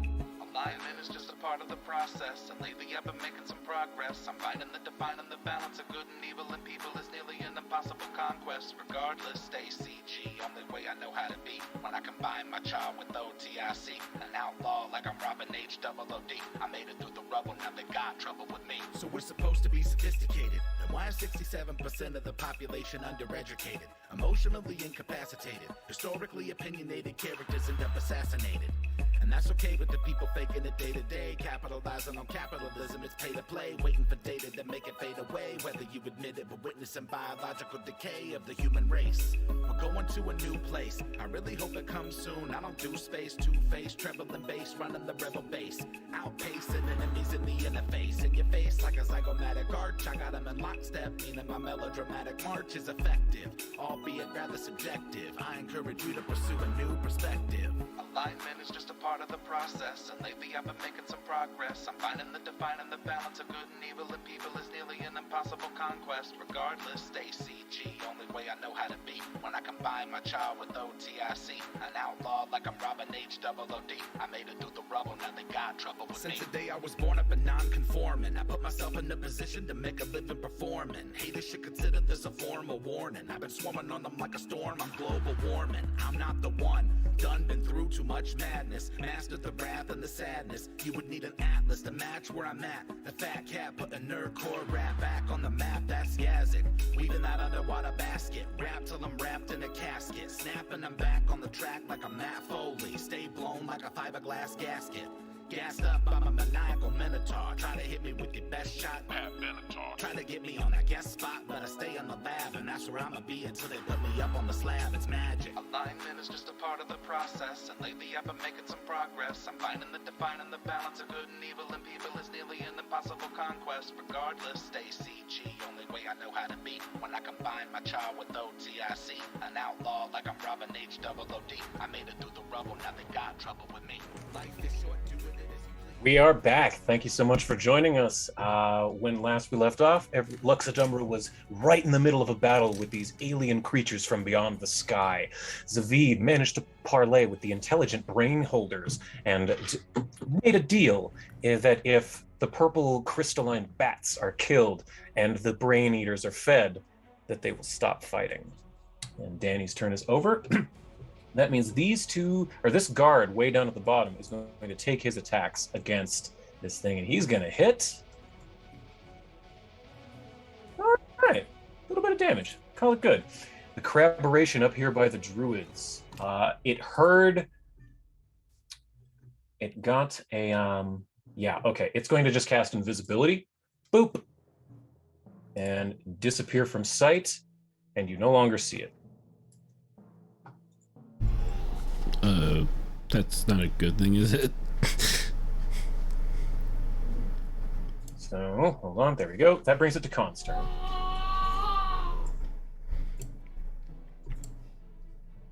Is Eldritch frozen? Okay. Oh, no, nope. Just on my side.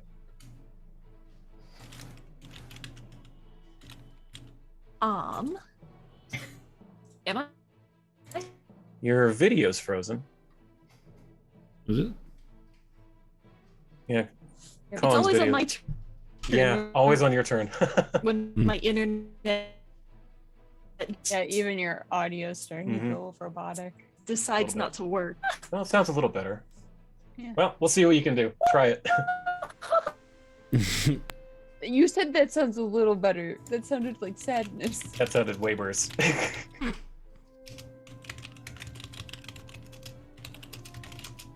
It always happens on Khan's turn. Wouldn't be Tales of Shadow Valley without... Oh, I heard something. There you are. Oh, there it Alright. is. Yay. Well.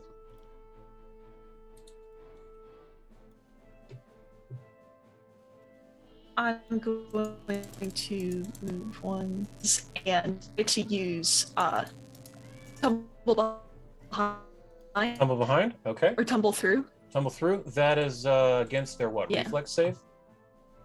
I think so. Yes, you're looking for a DC Yeah. 28 acrobatics. I make an acrobatics check. Yep, 28. 24, not quite enough to get past. Oh no. Oh no. We're losing her again. Like, they know that the battle is just like almost done. I know, right? We're so close to being Can done I with the use a fight. hero point? Yes, you can. Absolutely.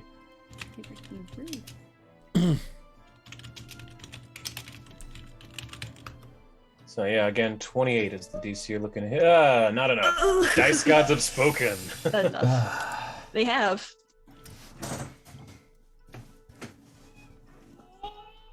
All right. I think you have what, one action left? Well, tumble through is part of the movement. Oh, it's part of the action. movement? Okay, you have two then. Yeah. Well, seeing as I'm by myself, I should probably prepare for that. So use an action to grab a bottled lightning. Ah, cool. Okay.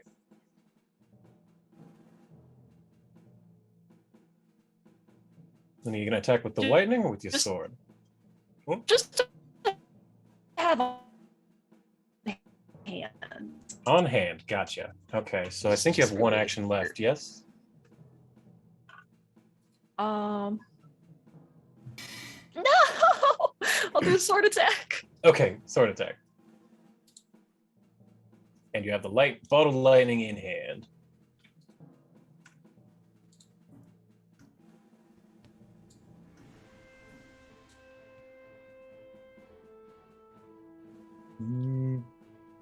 Not quite. That is a miss. Okay, so that's Con's Is turn. there still the +1?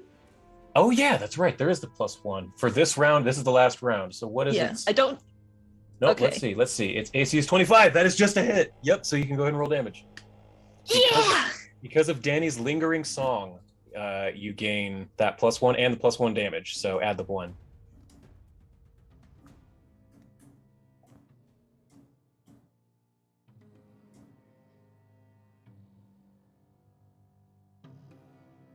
Snork attack. DC. All right, 16 damage. You managed to slash into this thing. Zavid, it is up to you now. I love that. At every time. God, I didn't expect that. All right. I am fully. I trust that these other 3 up there are gonna be taken care of in short order. Did the druids agree to not kill the crab oration? You're unsure yet. They haven't taken a turn since that happened. All right, I'll just one last time be like, once again, the crab things have agreed not to fight. They might even offer a bit of assistance. Kill the purple things. They can't be reasoned with. And then, I'm not gonna target this guy anymore. If I wanted to go,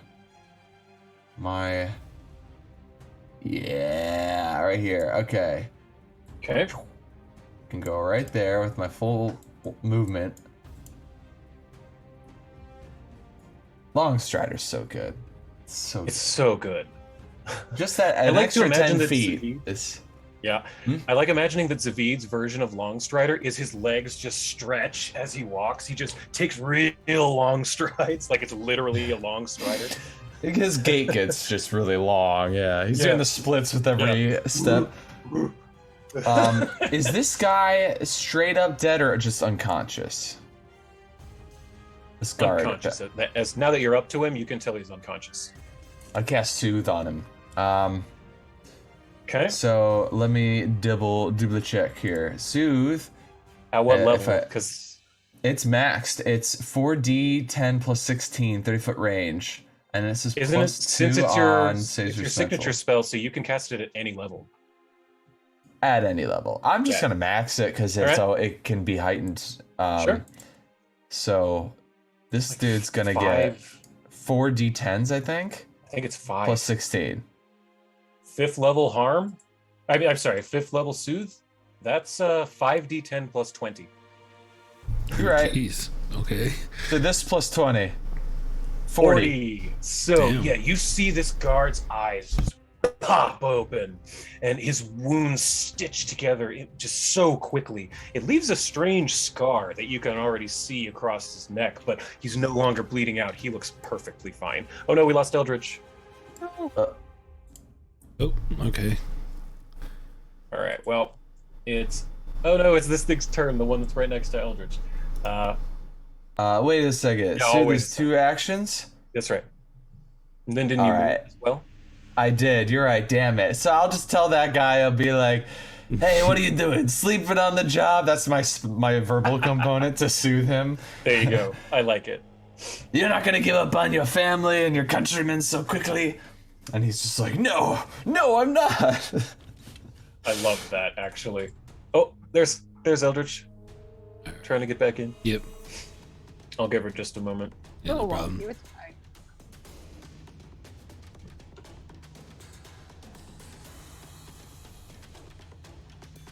fine. She's trying so hard. The best way to draw the ire of like an evil creature is to heal the things that it's trying to kill.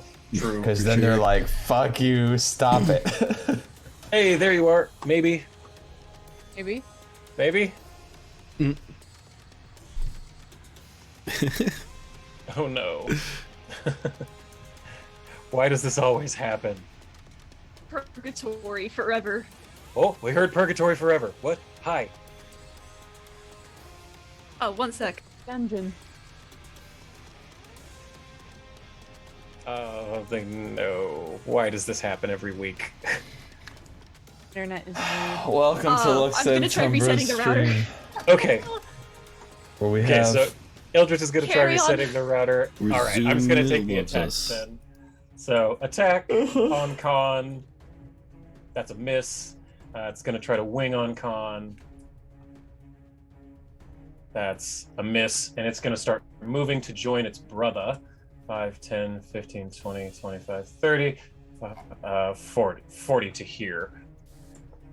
So then number 9 is going to attack the druids and probably miss. Oh, 15 now. That was still a miss. Wow. Wing attack on him. Miss again, and it's going to go up to here as well to join them. Demirius, you're up. You have... So we got a lightning bolt? I wish Yeah, I had right. sweeping attack right now. Because I can't do anything like that, right? It's like an ability? Okay. No, that requires a feat. Yeah. Although, wait, let me see. Your weapon might have a thing that gives you a bonus. I don't remember. Oh, so yeah. brief. It does. It has sweep. Every time you Ooh. attack, if you attack something different, you get a +1 to it. So actually, since this is still round 4, if you'll get a +1 for your first attack. If you attack something different, you can have a +2, and then if you attack something different again, you can have +2. Okay. So I attack one thing, get +1. Mm-hmm. Okay. So then that. Oh yeah, critical. On which one? Number 1? Yeah, in Oh, the that's middle. gonna probably kill it. Yeah. Yeah, you slice this thing in half, and So- it cauterizes the wounds. So let's take that off the board. So now if you attack something else, you get a +2 because of Danny's song and because your weapon is sweep. Yeah. And then, so I would still use the same, like, descending penalties and whatnot, right? That's right, yes. Okay. Yes. It was almost another 17. Yeah. Okay. So if you attack a different one, again, you can still have that +2 on this one. Sure, why not? There you go. And if nothing else, you took out that 1. All right, 2 3s. Love it. Okay, Yeah, that's the end of fantastic. Demarius' turn. The druids are up. So they're going to rush over to here, there. Simus is going to take an attack with his jaws. Take a bite. Yeah, not a crit, but I'll take it. And then Enuma is going to follow up with her claw attack. Claws from her Velociraptor attack. Yes, critical. And she takes it out. So this thing gets slashed to death and torn to pieces by the druids. They are just all viciously tearing this thing apart. And that is the end of the druid's turn. Who does that make it? Craboration 3. That's the one over by Zavid. It sits where it's at, and Zavid, you can see it, or you hear in your mind it go, yes, show it who's boss. And it just sits there. It takes no action. That's all Creature right. 7 is very mad at you for healing its food, so it's going to attack you with its jaws, Zavid. And it's going to hit, and you'll take 4 less of this damage because you are resistant to negative. So let me heal you back 4. There you go. It's going to attack the guard to its right with its wing and miss. And it's going to go back to you, Zavid, and attack with its wing. See if it does anything. Oh, that was high. Wow, still hit. Okay. And this also has negative damage, so you will resist 4 of this. So Zavid, you're at 59 wounds. There we go. That's the end of its turn. That brings it to, actually, I'm going to say the 2 guards down here. They're both going to roll attacks against this thing. The ones over by Zavid. And actually, both of them hit. So this is number 7. They do 20 damage to number 7. All right, that's the first damage it's actually taken. Now it's Reese's turn. All right, awesome. And I'm gonna 100 precision. Great. And then if you move up 2 squares, you'll be flanking with Demirius, so you can get sneak attack. Okay, up this way or up? Yep, closer to that way. Up, and then one more. One more? Or I guess it's 2 clicks. There. There we go. You have to be able to draw a line directly through the creature to your ally. Okay. So it's easier to flank when things are like large or huge or whatever. Yeah. So yeah, now you have that. You've got your precision, so go ahead and roll your attack. Yes, good. Ooh. All right, that's a hit. And you'll Perfect. do your damage. Fabulous. Now roll another d6 D6. because of the sneak attack. Yep. And then the +1 from Danny. That's right. So another 5. So it's at that. Okay. And so that's move, and then attack. You get 1 more action. Okay, I'll go and I'll try to get another hit, maybe. Fantastic. So that's at the second one. Hello. It's Hey, we hear you now, Eldritch. Hi. Hey. All right, and that's another hit. Your background is just the Matrix. You're like, I'm stuck in the computer. I'm on the internet information highway. One more d6 and then there, one Elliot. more d6, right? Yep. Okay, so that's on that one. So that's another. Wish Oh, I it's could looking finish. real bad. Okay, Yeah. so that's the end of your turn, Reese. So Danny's up. Danny, seeing how bad this thing is going to use Death now. Poof, kills it. Girl. That's an amazing spell. I like how like Reese and Demirius are just like softening all these things up, but she's just like sucking out the souls of all these things. It's all about presentation and show, and she's just showing that look at this badass queen. This is queen shit, literally. This is literally and queen shit. the background you hear Scene Queen start playing. Dancing Queen. But then that brings it to Khan's turn. Oh, and Danny will re-up her song for 1 round. So everyone gets the +1 to damage and attacks for another round. I'm still loading into fantasy okay. rounds. But is so the one purple bat still next to Khan? No, it flew away from Khan and got killed. The only purple bat left is way down by Zavid. So you could probably like move, pull out your crossbow, or you could move and chuck your lightning at it. But that's splash damage, isn't it? Yeah. Well, yeah. Let's see how far away from it you are. I can tell you that much. You are currently 105 feet away from it. Ooh, that's a long way. Yeah, it's a long way. What's the range on my crossbow? Great question. You know what? It's your alchemical crossbow. I'll let you use that. Yeah, that's fine. The alchemical crossbow has a range of 30. There's no way that's right. Hang on. Looking it up. I was gonna say that's a pretty bad crossbow. Yeah, there's no way that's right. Could you also Come pull on, up the map for me, weapons. please? I can, absolutely. While the website loads, I'll get you your map. Maybe that's like your Incoming. safe like beginning range, and then you have a max range outside Maybe? of that. Maybe. Generally, a 30 feet's like a thrown Items. weapon range, you know? Yeah, Yeah, that for sounds real. like throw. Items, crossbow. It's 120 feet. Okay, so you can hit them from where you're standing. Nice. Okay. Yeah, 100%.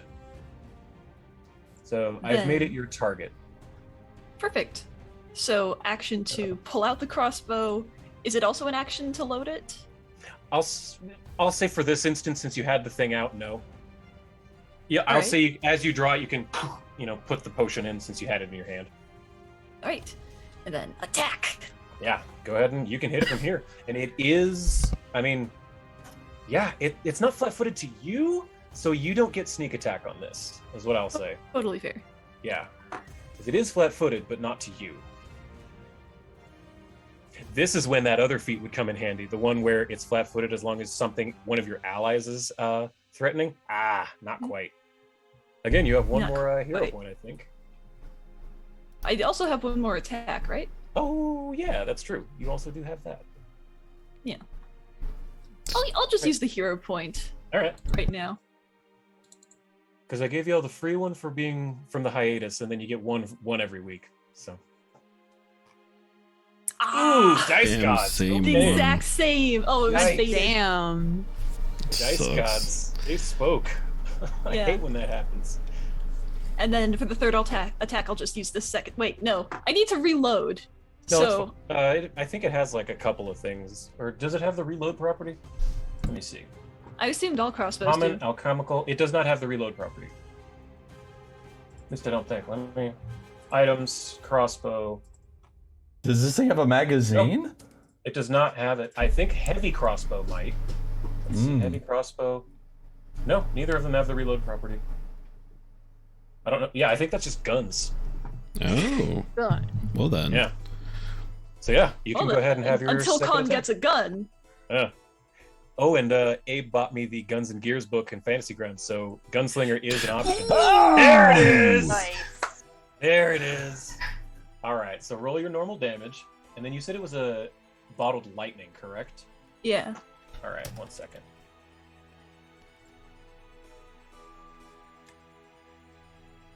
No way.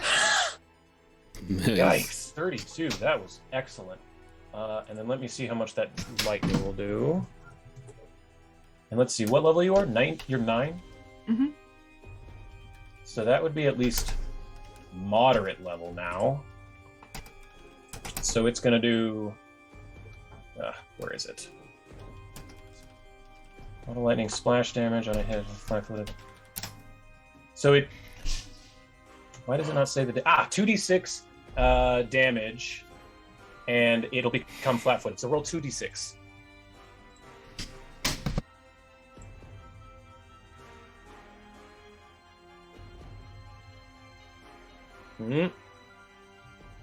They're going slow. 7 additional damage. All right, so that puts it at that much. Okay, I think that is your turn, yes? Yes. All right, fabulous. That was good. Zavid, you're up. You were Before my facing... internet dies Yay! again.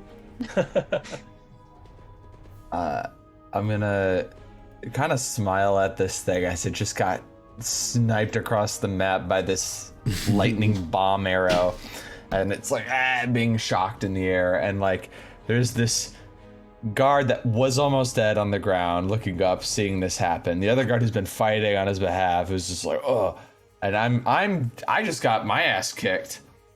I'm just gonna smile at this, and I'm going to do Undeath's Blessing and heal myself with my actions while I say, nothing you do matters. Oh my god! Oh my god. Savage. Jesus! Uh, What language do you say that in? Because these things have one language. Can I make a check for this? Yes. To know. Give me occultism or religion in the tower, your choice. Okay. I'll do religion then in that case.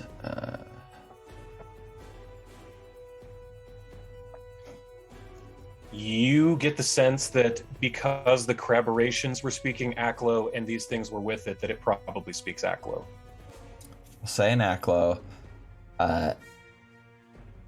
you have come to a world you do not belong in, and nothing you do here will matter. As I heal all the wounds that it had dealt me. I love that. Which I'm pretty sure, for those who don't know, like I get... It's For unbelievable. every heightened level of a harm or heal spell, it's for a 2-action version, it's a D8 plus 8 of harm or heal. So because I'm at 5th level, this is 40, and 5d8s. And because I'm using Undeath's Blessing, I add 2 per level, so it's actually 50. So I'm adding 50 Lord. hit points. Yep, so and put 50 in the modifier, and then roll your 5d8. yeah, so I heal 76 hit points in front of this thing while I tell it that nothing it does matters. You heal yourself to full, completely.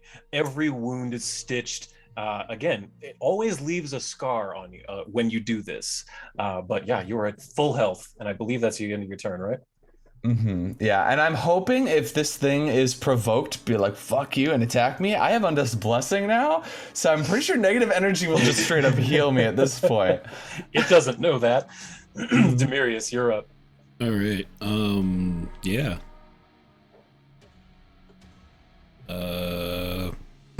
There's nothing here. Actually, I'm going to say those guards are going to take their attacks at the end of Zavid's turn real fast. Yeah, sure.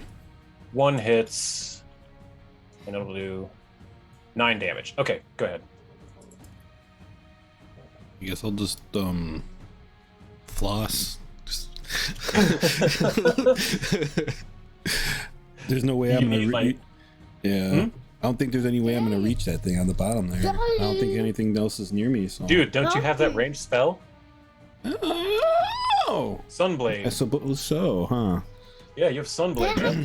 Yeah, let me check the range on that. It's 60 feet. All right. So. Demirius, you're 105. You can get there if you move. Yeah. All right. Yeah, I'll let it happen. Let's see if I can get. You might. You know what? You might have to jump into that water to get close enough, and like shoot it as you're jumping to get close enough. Hey, Oh, and you know what? I do have those hey, boots. Daddy, Yes, buddy. I want to play. Oh no, and we lost. So we will Oh. play hide and seek. Oh no, not Khan. Hey, I What want up? to Way there? sit, Are we back? please. We're back, but we lost Khan again. So Oh, no. cameras are all crazy. All right. Oh, there she comes. Okay. But yeah, as part of a move action, can I use those boots of springing and Yes, striding? you absolutely can. That's what they're for. Okay, so I'll fucking run and like, let's see here. So I can get to here with 30 feet, and then Yep, 5 foot to your movement and 5 feet further jumping if you jump. yeah, and then I get a +2 to my athletics for jumping. Mm-hmm. Let's see if I can clear this. Let's see it. Throw that athletics check. All right. +2 into the chat. Yep. Athletics. There you are.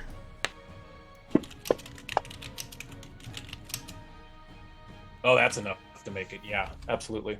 All right. So Demirius starts to just run and hurls himself over this 15-foot water gap.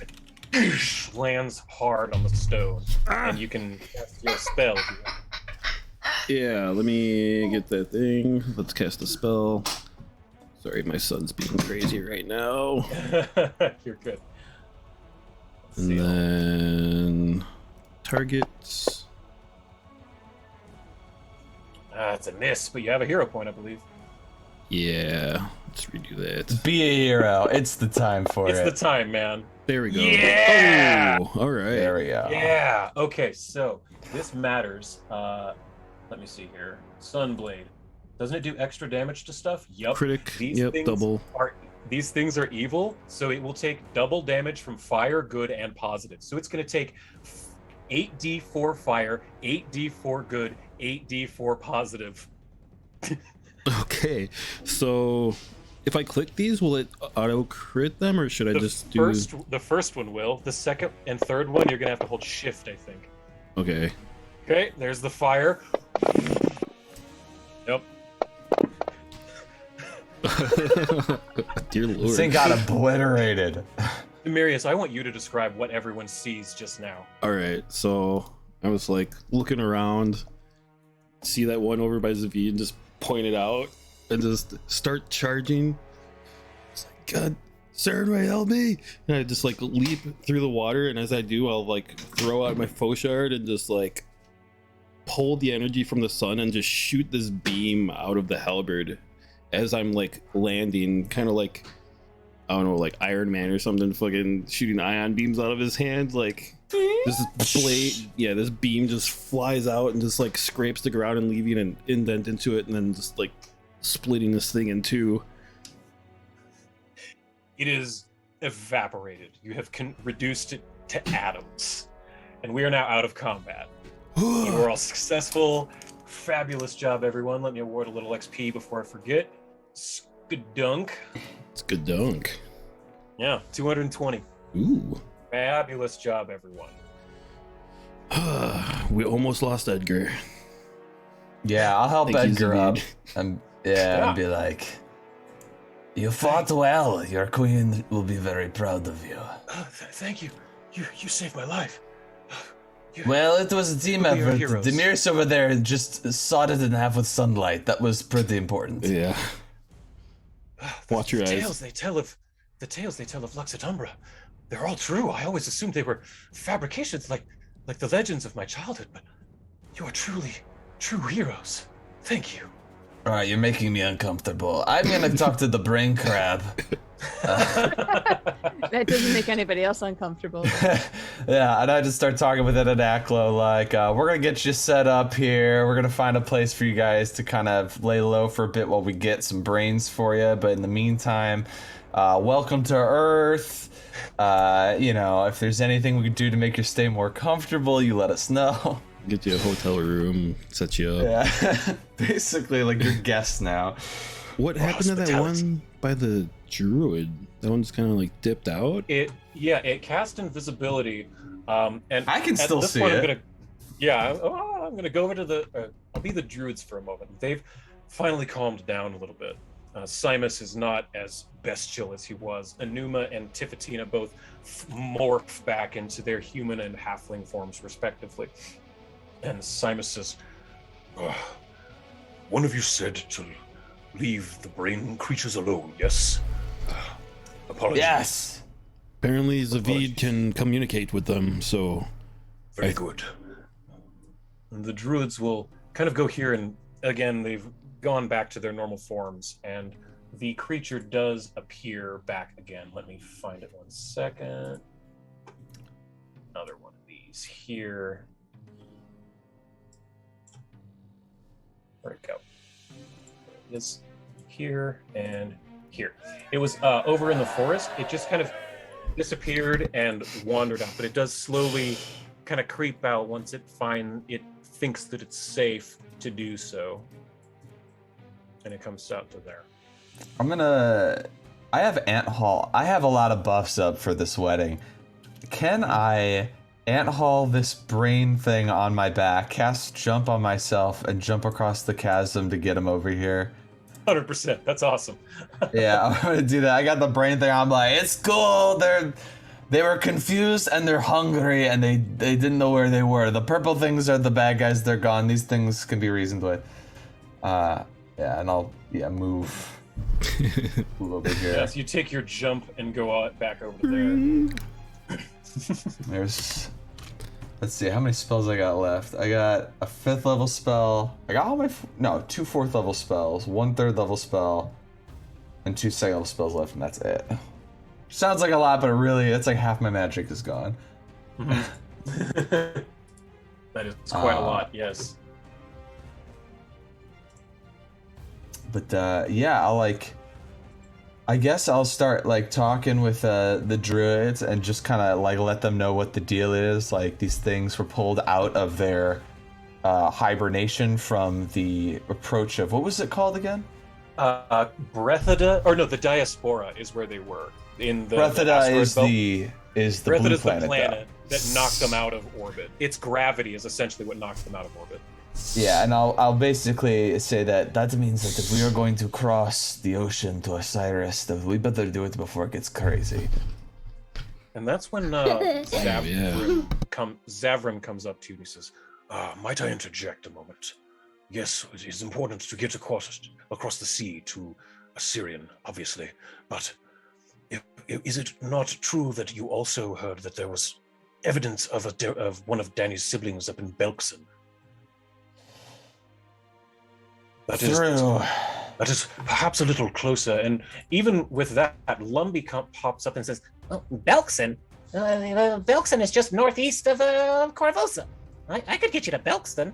Well, Corvosa at least.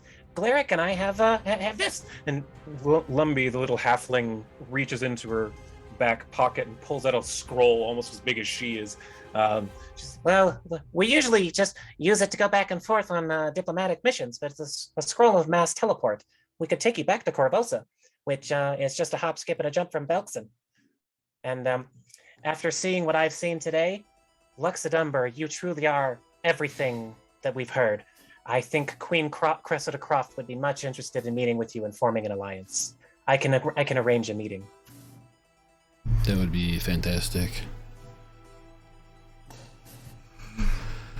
Perhaps the queen and her, so the people, I'm kind of talking about like a guard here. Maybe put the word out that everybody's safe, there were no casualties, and that it was a natural phenomena that has been dealt with, so that people don't think this is a bad omen or something. Yep. Lord Maris comes down and says, "Yes, of course. Thank you so very much, Lord Zavid. We will be right on it. Celia, Banwin." And he's, "Yes, sir." The halfling with the shield and sword and the large blonde human woman come running over back to Celia, and she begins barking orders at them. "Yes, secure the town. Let everyone know that it was a natural disaster. No, only very few injuries. Go, go." And all three of them take off, along with several of the regular guards. And while we're having this discussion, I'll let down a rope for these people that are just kind of floating in the channel. Like, here you go. Yes. I'll bring them back up. Yep. All of them had kind of jumped in the drink to avoid the fight, and they seemed, for the most part, just swimming around was good enough to keep them out of it. So you're able to help them up. "Oh, thank you so much. We were so scary. You were all amazing. But what were those things?" And I say in Akla, "Hey, what are your guys' names?" And the creature looks to you and it kind of chuckles. "To pronounce it correctly, I would have to cut out your tongue." So this one's called Tongue Cutter, and the other one, we'll call you, Brainy and Tongue Cutter. They're aliens, essentially, from another, area in our system. They didn't want to come here. They were brought here by natural forces, so they're just as confused as everybody else. They're just a little hungry and a little tired, but they're not our enemies." And all of you good. actually, because I just realized that they speak common and have telepathy, all of you hear in your heads, "Our gracious hosts, we shall do our best to not bring no harm to you. We thank you for your welcome. We apologize for the chaos."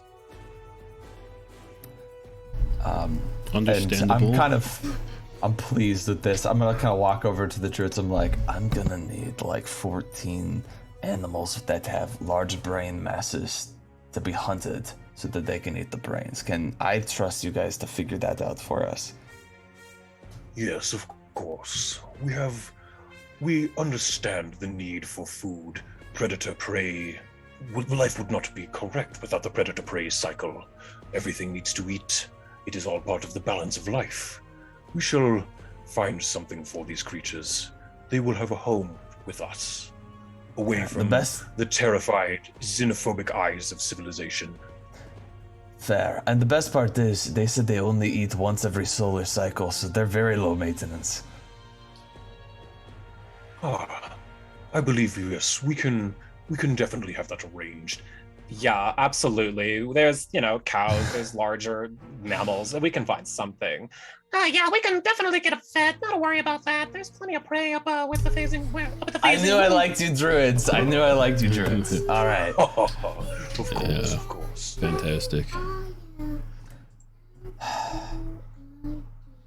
Then Zavid's gonna just sit on the stone and like take a breath, and then just sort of leave it open for everyone else to discuss. I'm gonna have Reese join the party. Okay. I realize how far they are. Mm. He's just gonna chill by Danny.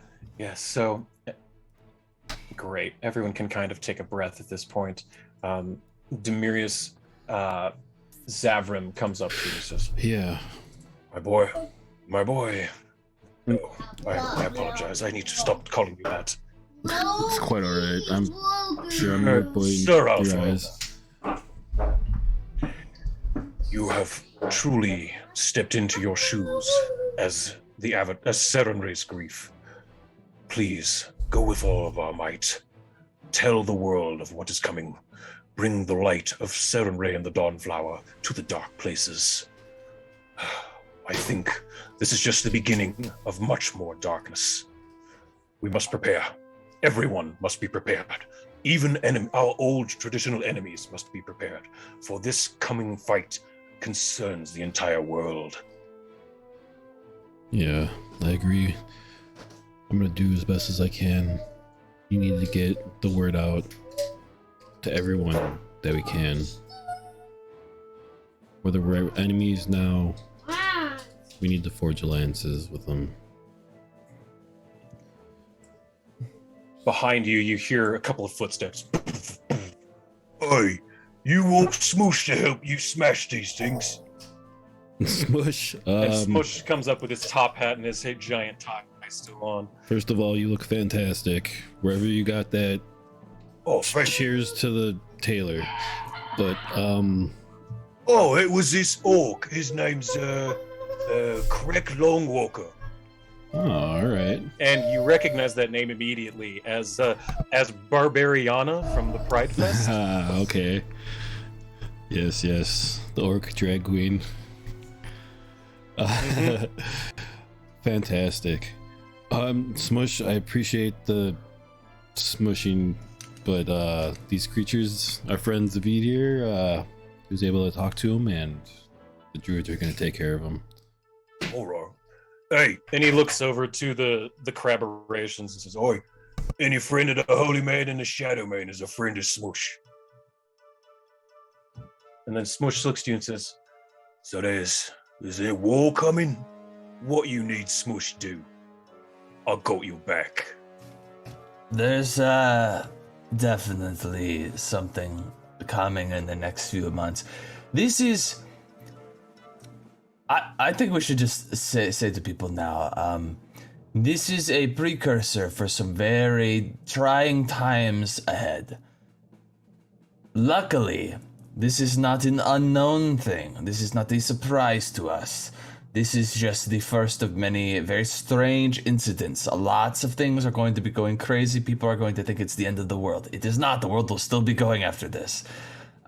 We need to be strong together, working as one in order to be able to deal with this as best we can. As you can see, with a little preparation, even something crazy like what just happened can be dealt with without any loss of life. And I'm not saying that's absolutely how it's going to work out, but that is our best case scenario. We should try to achieve that if possible. And from out of the trees, you see Penny Wessel and Pembroke Wessel step out, the halfling and the Sverfneblin seer of Desna. And the Sverfneblin speaks up, Pembroke, and says, Yes, I have foreseen many details from this day. I saw the meteors from the sky, but did not know they would come here so soon. I believe, and he runs over to Yusuf and he says, You seem to know the most about what is going on. I believe that the two of us may need to compare notes, so to speak. Here, take this. And he gives you a small little orb. And he says, Yeah, this is a small... Oh no. Did you lose me? Okay, we're good. It's a small glowing orb. He says, Here, with this you are able to communicate with me occasionally about... So yes, you ponder the orb. I'm getting a kick out of getting an orb from sending. somebody. It's just great. It's you realize it's an orb of sending, so it's basically like a telephone that connects to his, or like a walkie-talkie. You know, it only goes to one person instead of like sending. Right, but it's planar wide, so anywhere on the plane. Yeah, that's right. Okay. but just to Pembroke. He says, "It sounds to me like you need to leave the city." And that was great, Abe. Thank you. It sounds to me like you need to leave the city, and you have much to do. But I believe you and I can learn much from one another. I am Pembroke Wessel, seer of Desna. And he holds out his hand, but you can see that his eyes are completely milked white. He's obviously blind. Can I get a vibe check on this guy? Absolutely. Give me either perception and religion in the tower. Okay. So here's our perception, and then here's our religion. Okay. You know immediately what a seer of Desna is. You hadn't heard that term until this, or you hadn't heard anyone say that about him until this point, but you know that this is the chosen of Desna. Much like Lumby's the chosen of Abadar and the chosen of Sarenrae, the seer of Desna is the chosen of the goddess of dreams. Oh. I'm just looking at like wait a second. I look at him. I look at Demirius. I look over at Lumbee, and I'm like, this is weird. That's right. Would it be advantageous for him to move his seer crystal to the observatory where all this stuff was going on? I'm sorry, what was that? I didn't understand. Sorry, my son's screaming in the background. I heard you. I just didn't understand. Like, because he has that crystal that he uses his seer powers for, and we right. And we have that observatory where we find out where everything is going on. Would it be advantageous for him to move his crystal to there, and then they can kind of combine information and work on things together there? My goodness, you have access to an observatory. Yes. Yes, I think that would be much beneficial to get the celestial readings as well as the visions from my. And then you can kind of compare notes of, I don't know how that works, but yeah, when you have a vision, you can perhaps inspect and find out what happens with the celestial bodies as it happens. Yes. Penny, my darling, Penny.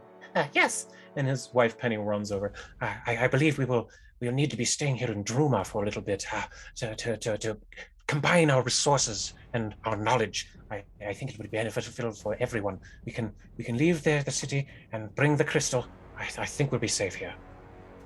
Yes, I agree. Right. Whatever we can do to help. I can set up a temporary shop here. Wessel's Pestles Druma. Yes, of course. We're great friends of the Queen, so we can assist you in that. Oh, wonderful. In the meantime, who's not up to speed on this? And then I'm gonna look over at Rhys. I'm like, Rhys, did you know the world is ending? I had a feeling. I've traveled all over and things have been haywire, and there's really no good explanation for what's going on.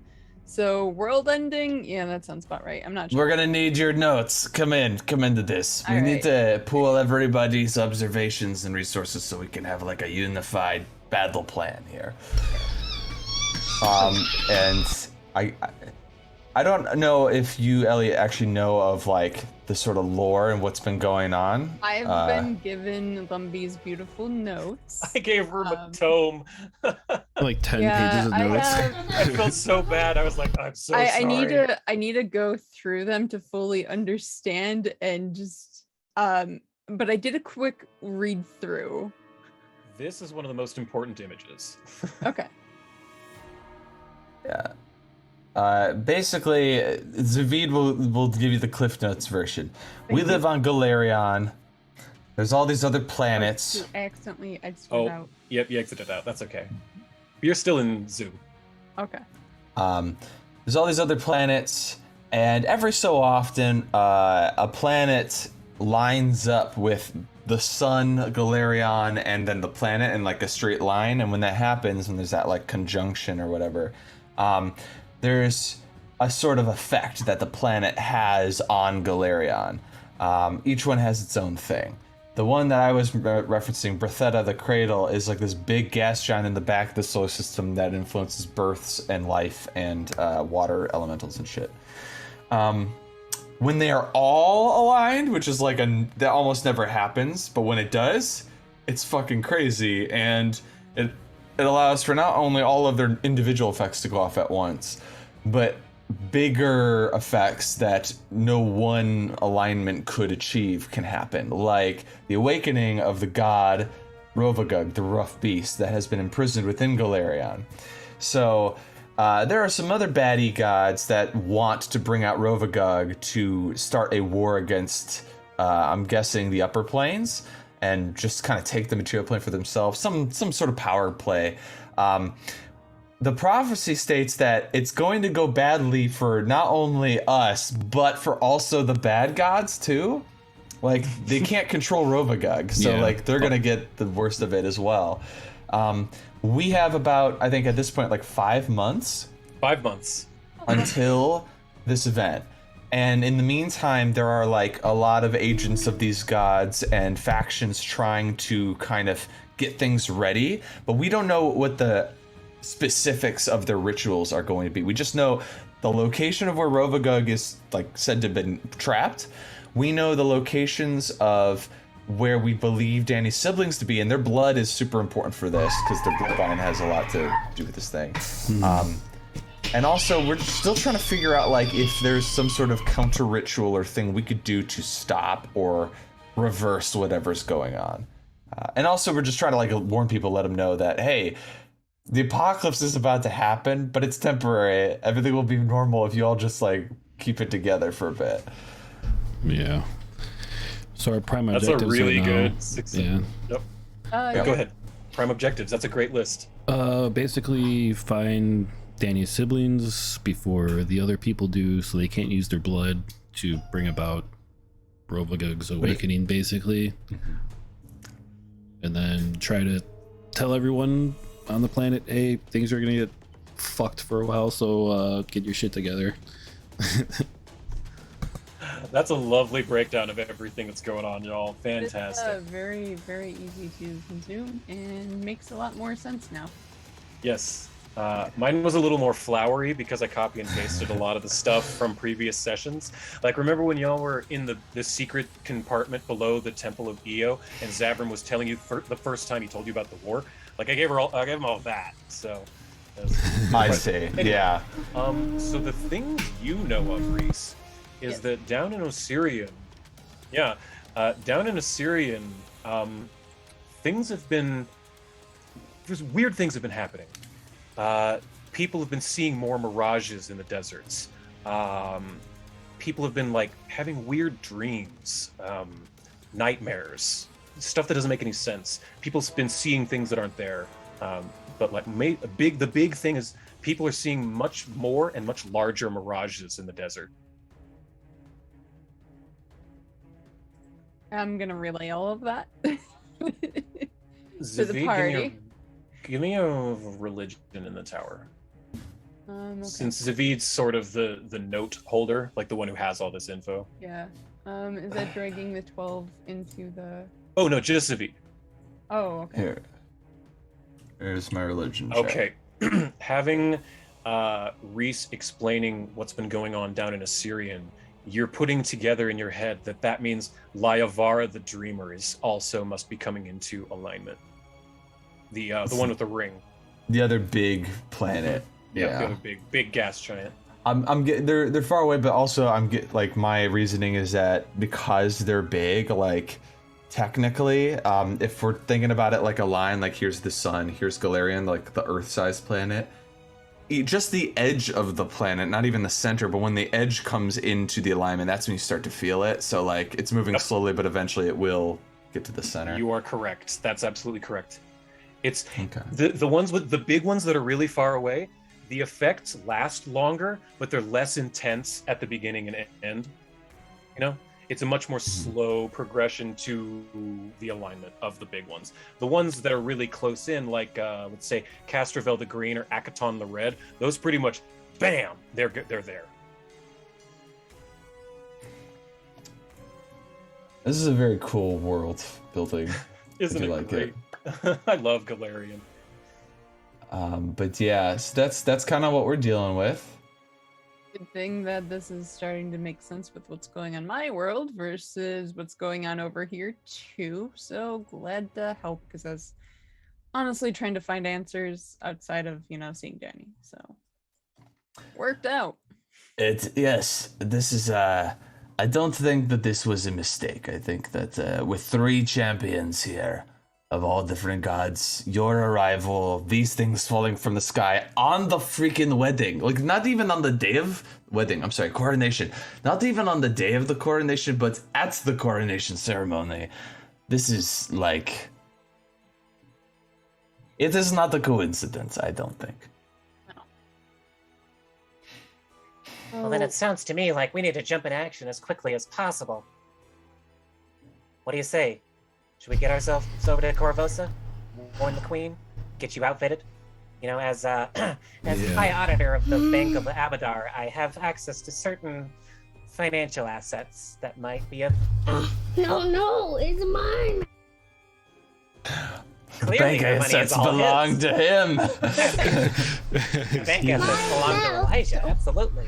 Is what Lumby says too. Yeah, definitely. Are you ready for this, Reese? I know you just kind of found your friend Danny. Let me see the Because buttons. it's for the good of everyone else, and it also puts Danny in a good light. Can't complain. And last time I saw her, I haven't seen her in action. Now I have, so she's been pretty capable. Yeah. No. You guys are pretty powerful too, so yeah. Let's do this. I have nothing better to do now that the pieces are coming together. Then Right. Galaric, the big ogre with the monocle and the mechanical things attached to his arms and fingers, walks up behind Lumby and says, "Well then, shall we go, High Auditor?" Well, of course. Here we go, everyone. Get in a circle. Before we do real quick, I want to tell what's her name? Oh, I guess she went over to I guess I'll just say, hey, let's harvest these meteors. I don't know what star metal could be good for, but you don't get meteor metal very often. We could use this stuff. Excellent. I'm cool with that. Okay. Yeah. I'll give you, let's call it 10 kilograms of star metal ore. It'll need to be processed. Can there be any bonus or extra if I'm helping? Because of my ancestry and what I like and do? Oh yeah. Yeah, sure. You can find a couple of gems inside. I like how permanently vague this is. Yeah. No, I appreciate it. I I understood what know that meant. things. Yeah. You find that inside, in addition to the star metal ore, there's some intriguing minerals that they're shinies that catch your eye, that they don't really catch the eyes of Zavid or Demurius. But yeah, you can take a couple of, let's call them meteor rubies, and I'll put that in your inventory. Ooh, that's cool. Yeah, because I could shift my weapon into a pickaxe and start picking out away at this thing. Yeah, that's true. You can. And make Bruce my bitch and carry everything. Bruce will be more than happy to take star metal ore. Are you kidding me? Oh yeah, I'm sure. There, So hold let's this for say me. that Reese, you got 5 meteor rubies, and then I'm gonna just put this in Demurius's inventory just so you remember that you have it, but you're not actually carrying it. Okay, Demurius? I'm making a note Yep. that I have them, though. I also put them in your inventory. If Okay. you look at the inventory tab on your character sheet, there will be meteor rubies with a 5 next to them. Nice. And then yeah, Demurius, let me make sure you aren't star metal, you're not carrying that. There you go. So you have that. You have Excellent. access to that, but it is not on your person. Yeah, no problem. Hey, order. This is Bonza. I haven't seen anything like this ever. And Magdalene. I his never mother- understand what he's saying. Do you, Demirius? No. I think he said this is good. Magdalene, his mother, walks up and says, All right. You never seen stuff like this outside of the High Mountains. We'll take this back and look for something really good. She's even worse. She's even worse. I think there was mountains in there. I think I heard mountain and high. Yeah, And they're the two probably of them high. the two of them start babbling back and forth in kind of a mixed pidgin that you just can't even understand, between the accent and the slang that they're using, because they're talking blacksmith. You know how, like, when you have a friend who talks cars and it doesn't even sound like English? You know, it's kind of like that. They're I talking heard something blacksmith. about a spark plug, and I don't know. Yeah. I heard some about hammers. I don't know, ore. So the two of them are talking back and forth, carrying the star medal back to Bruce's smithy shop. Awesome. Cool. All right, Lumby, we're good to go. All right, everyone stand in a circle. And so gather Oh. around Lumby, and she pulls out this scroll, unravels it, and she actually has to hand it over to Glaric, and he holds it because it's longer than Lumby is, and he says she does the motions, says the incantation. The floor, the ground beneath you all begins to glow in a ring, and you feel kind of tight, like you're being pulled out of your skin, and it almost hurts, and then there's a flash of light. Everything goes white. And then give me just a moment here. And we arrive at our destination skinless. You arrive at your destination. Everything hurts. You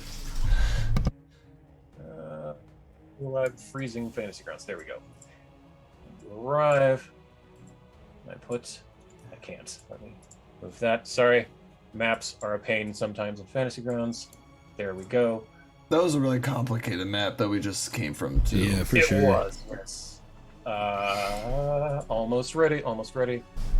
Okay, so everything goes white, and for just a minute you can't see anything, but you don't feel like you've moved at all. You're still standing in the same place you were just a moment ago. And as your eyes start to gather back and you get your sight back, now I can share this with you. You're standing in a stone room with two connected circles. On the floor, there are two big symbols painted on the floor. Sorry, you're actually all over by one here. And you're standing on this circle. Lumby looks up to you and says, Well, welcome to Corvosa. and I think that's where we're going to stop for this week. Oh. Alrighty. There we go. It hadn't even loaded for me. Yeah, Oh, it it's hadn't? just now Well, loading. Right yeah. after you said that. Oh, okay. Well, No, we're good. that's all you can see, because the door is closed. There's two symbols on the floor, one of which you're standing on, the other has a slightly different symbol, but it's next to you. And Lumby says, Welcome to Corvosa. and that's where we're going to end. All right. Hell yeah, thank you. Thank you. Everyone, thank you so much for joining us. We hope you'll come with us next week, see what happens in the town of Corvosa. Thank you so much. Bye. Peace out, everybody.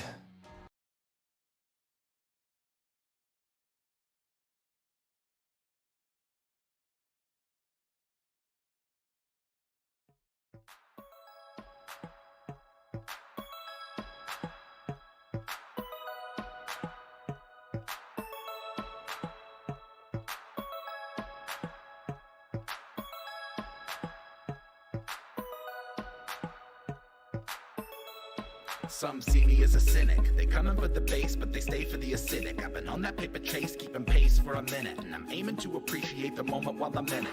Genesis a menace on the mic, so sinister. You might get some venom from the bites I administer. Winner from the start, superstar with the finisher. I got a decent heart, but I'm hardly a minister. A bardic apprentice, I'm innocent as a lamb. Worm like I'm Dennis, I don't dare to give a damn. Firm in the philosophy, I am who I am. I'm a carbon commodity, I need to be verified on the gram. Tightrope walking the it and the super ego. Lifeboat liable to fire the torpedoes. Keeping to the credo. I'm free to achieve the dream, or at the very least, I can release some of my steam.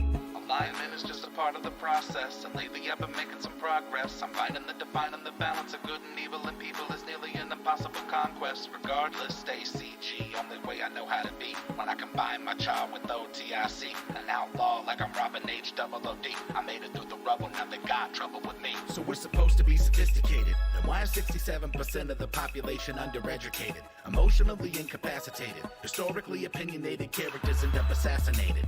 And And that's okay with the people faking it day to day, capitalizing on capitalism. It's pay to play, waiting for data to make it fade away. Whether you admit it, we're witnessing biological decay of the human race. We're going to a new place, I really hope it comes soon. I don't do space, two-faced, trembling bass, running the rebel base, outpacing enemies in the interface. In your face like a zygomatic arch, I got them in lockstep, meaning my melodramatic march is effective, albeit rather subjective. I encourage you to pursue a new perspective. Alignment is just a part of the process, and lately I've been making some progress. I'm finding the divine and the balance of good and evil, and people is nearly an impossible conquest. Regardless, stay CG, only way I know how to be. When I combine my child with OTIC, an outlaw like I'm Robin H-double-O-D. I made it through the rubble, now they got trouble with me. Since the day I was born, I've been non-conforming. I put myself in a position to make a living performing. Haters should consider this a form of warning. I've been swarming on them like a storm, I'm global warming. I'm not the one, done been through too much madness. Mastered the wrath and the sadness. You would need an atlas to match where I'm at. The fat cat put a nerdcore rap back on the map, that's Yazik. Weaving that underwater basket, rap till I'm wrapped in a casket. Snapping I'm back on the track like a Matt Foley. Stay blown like a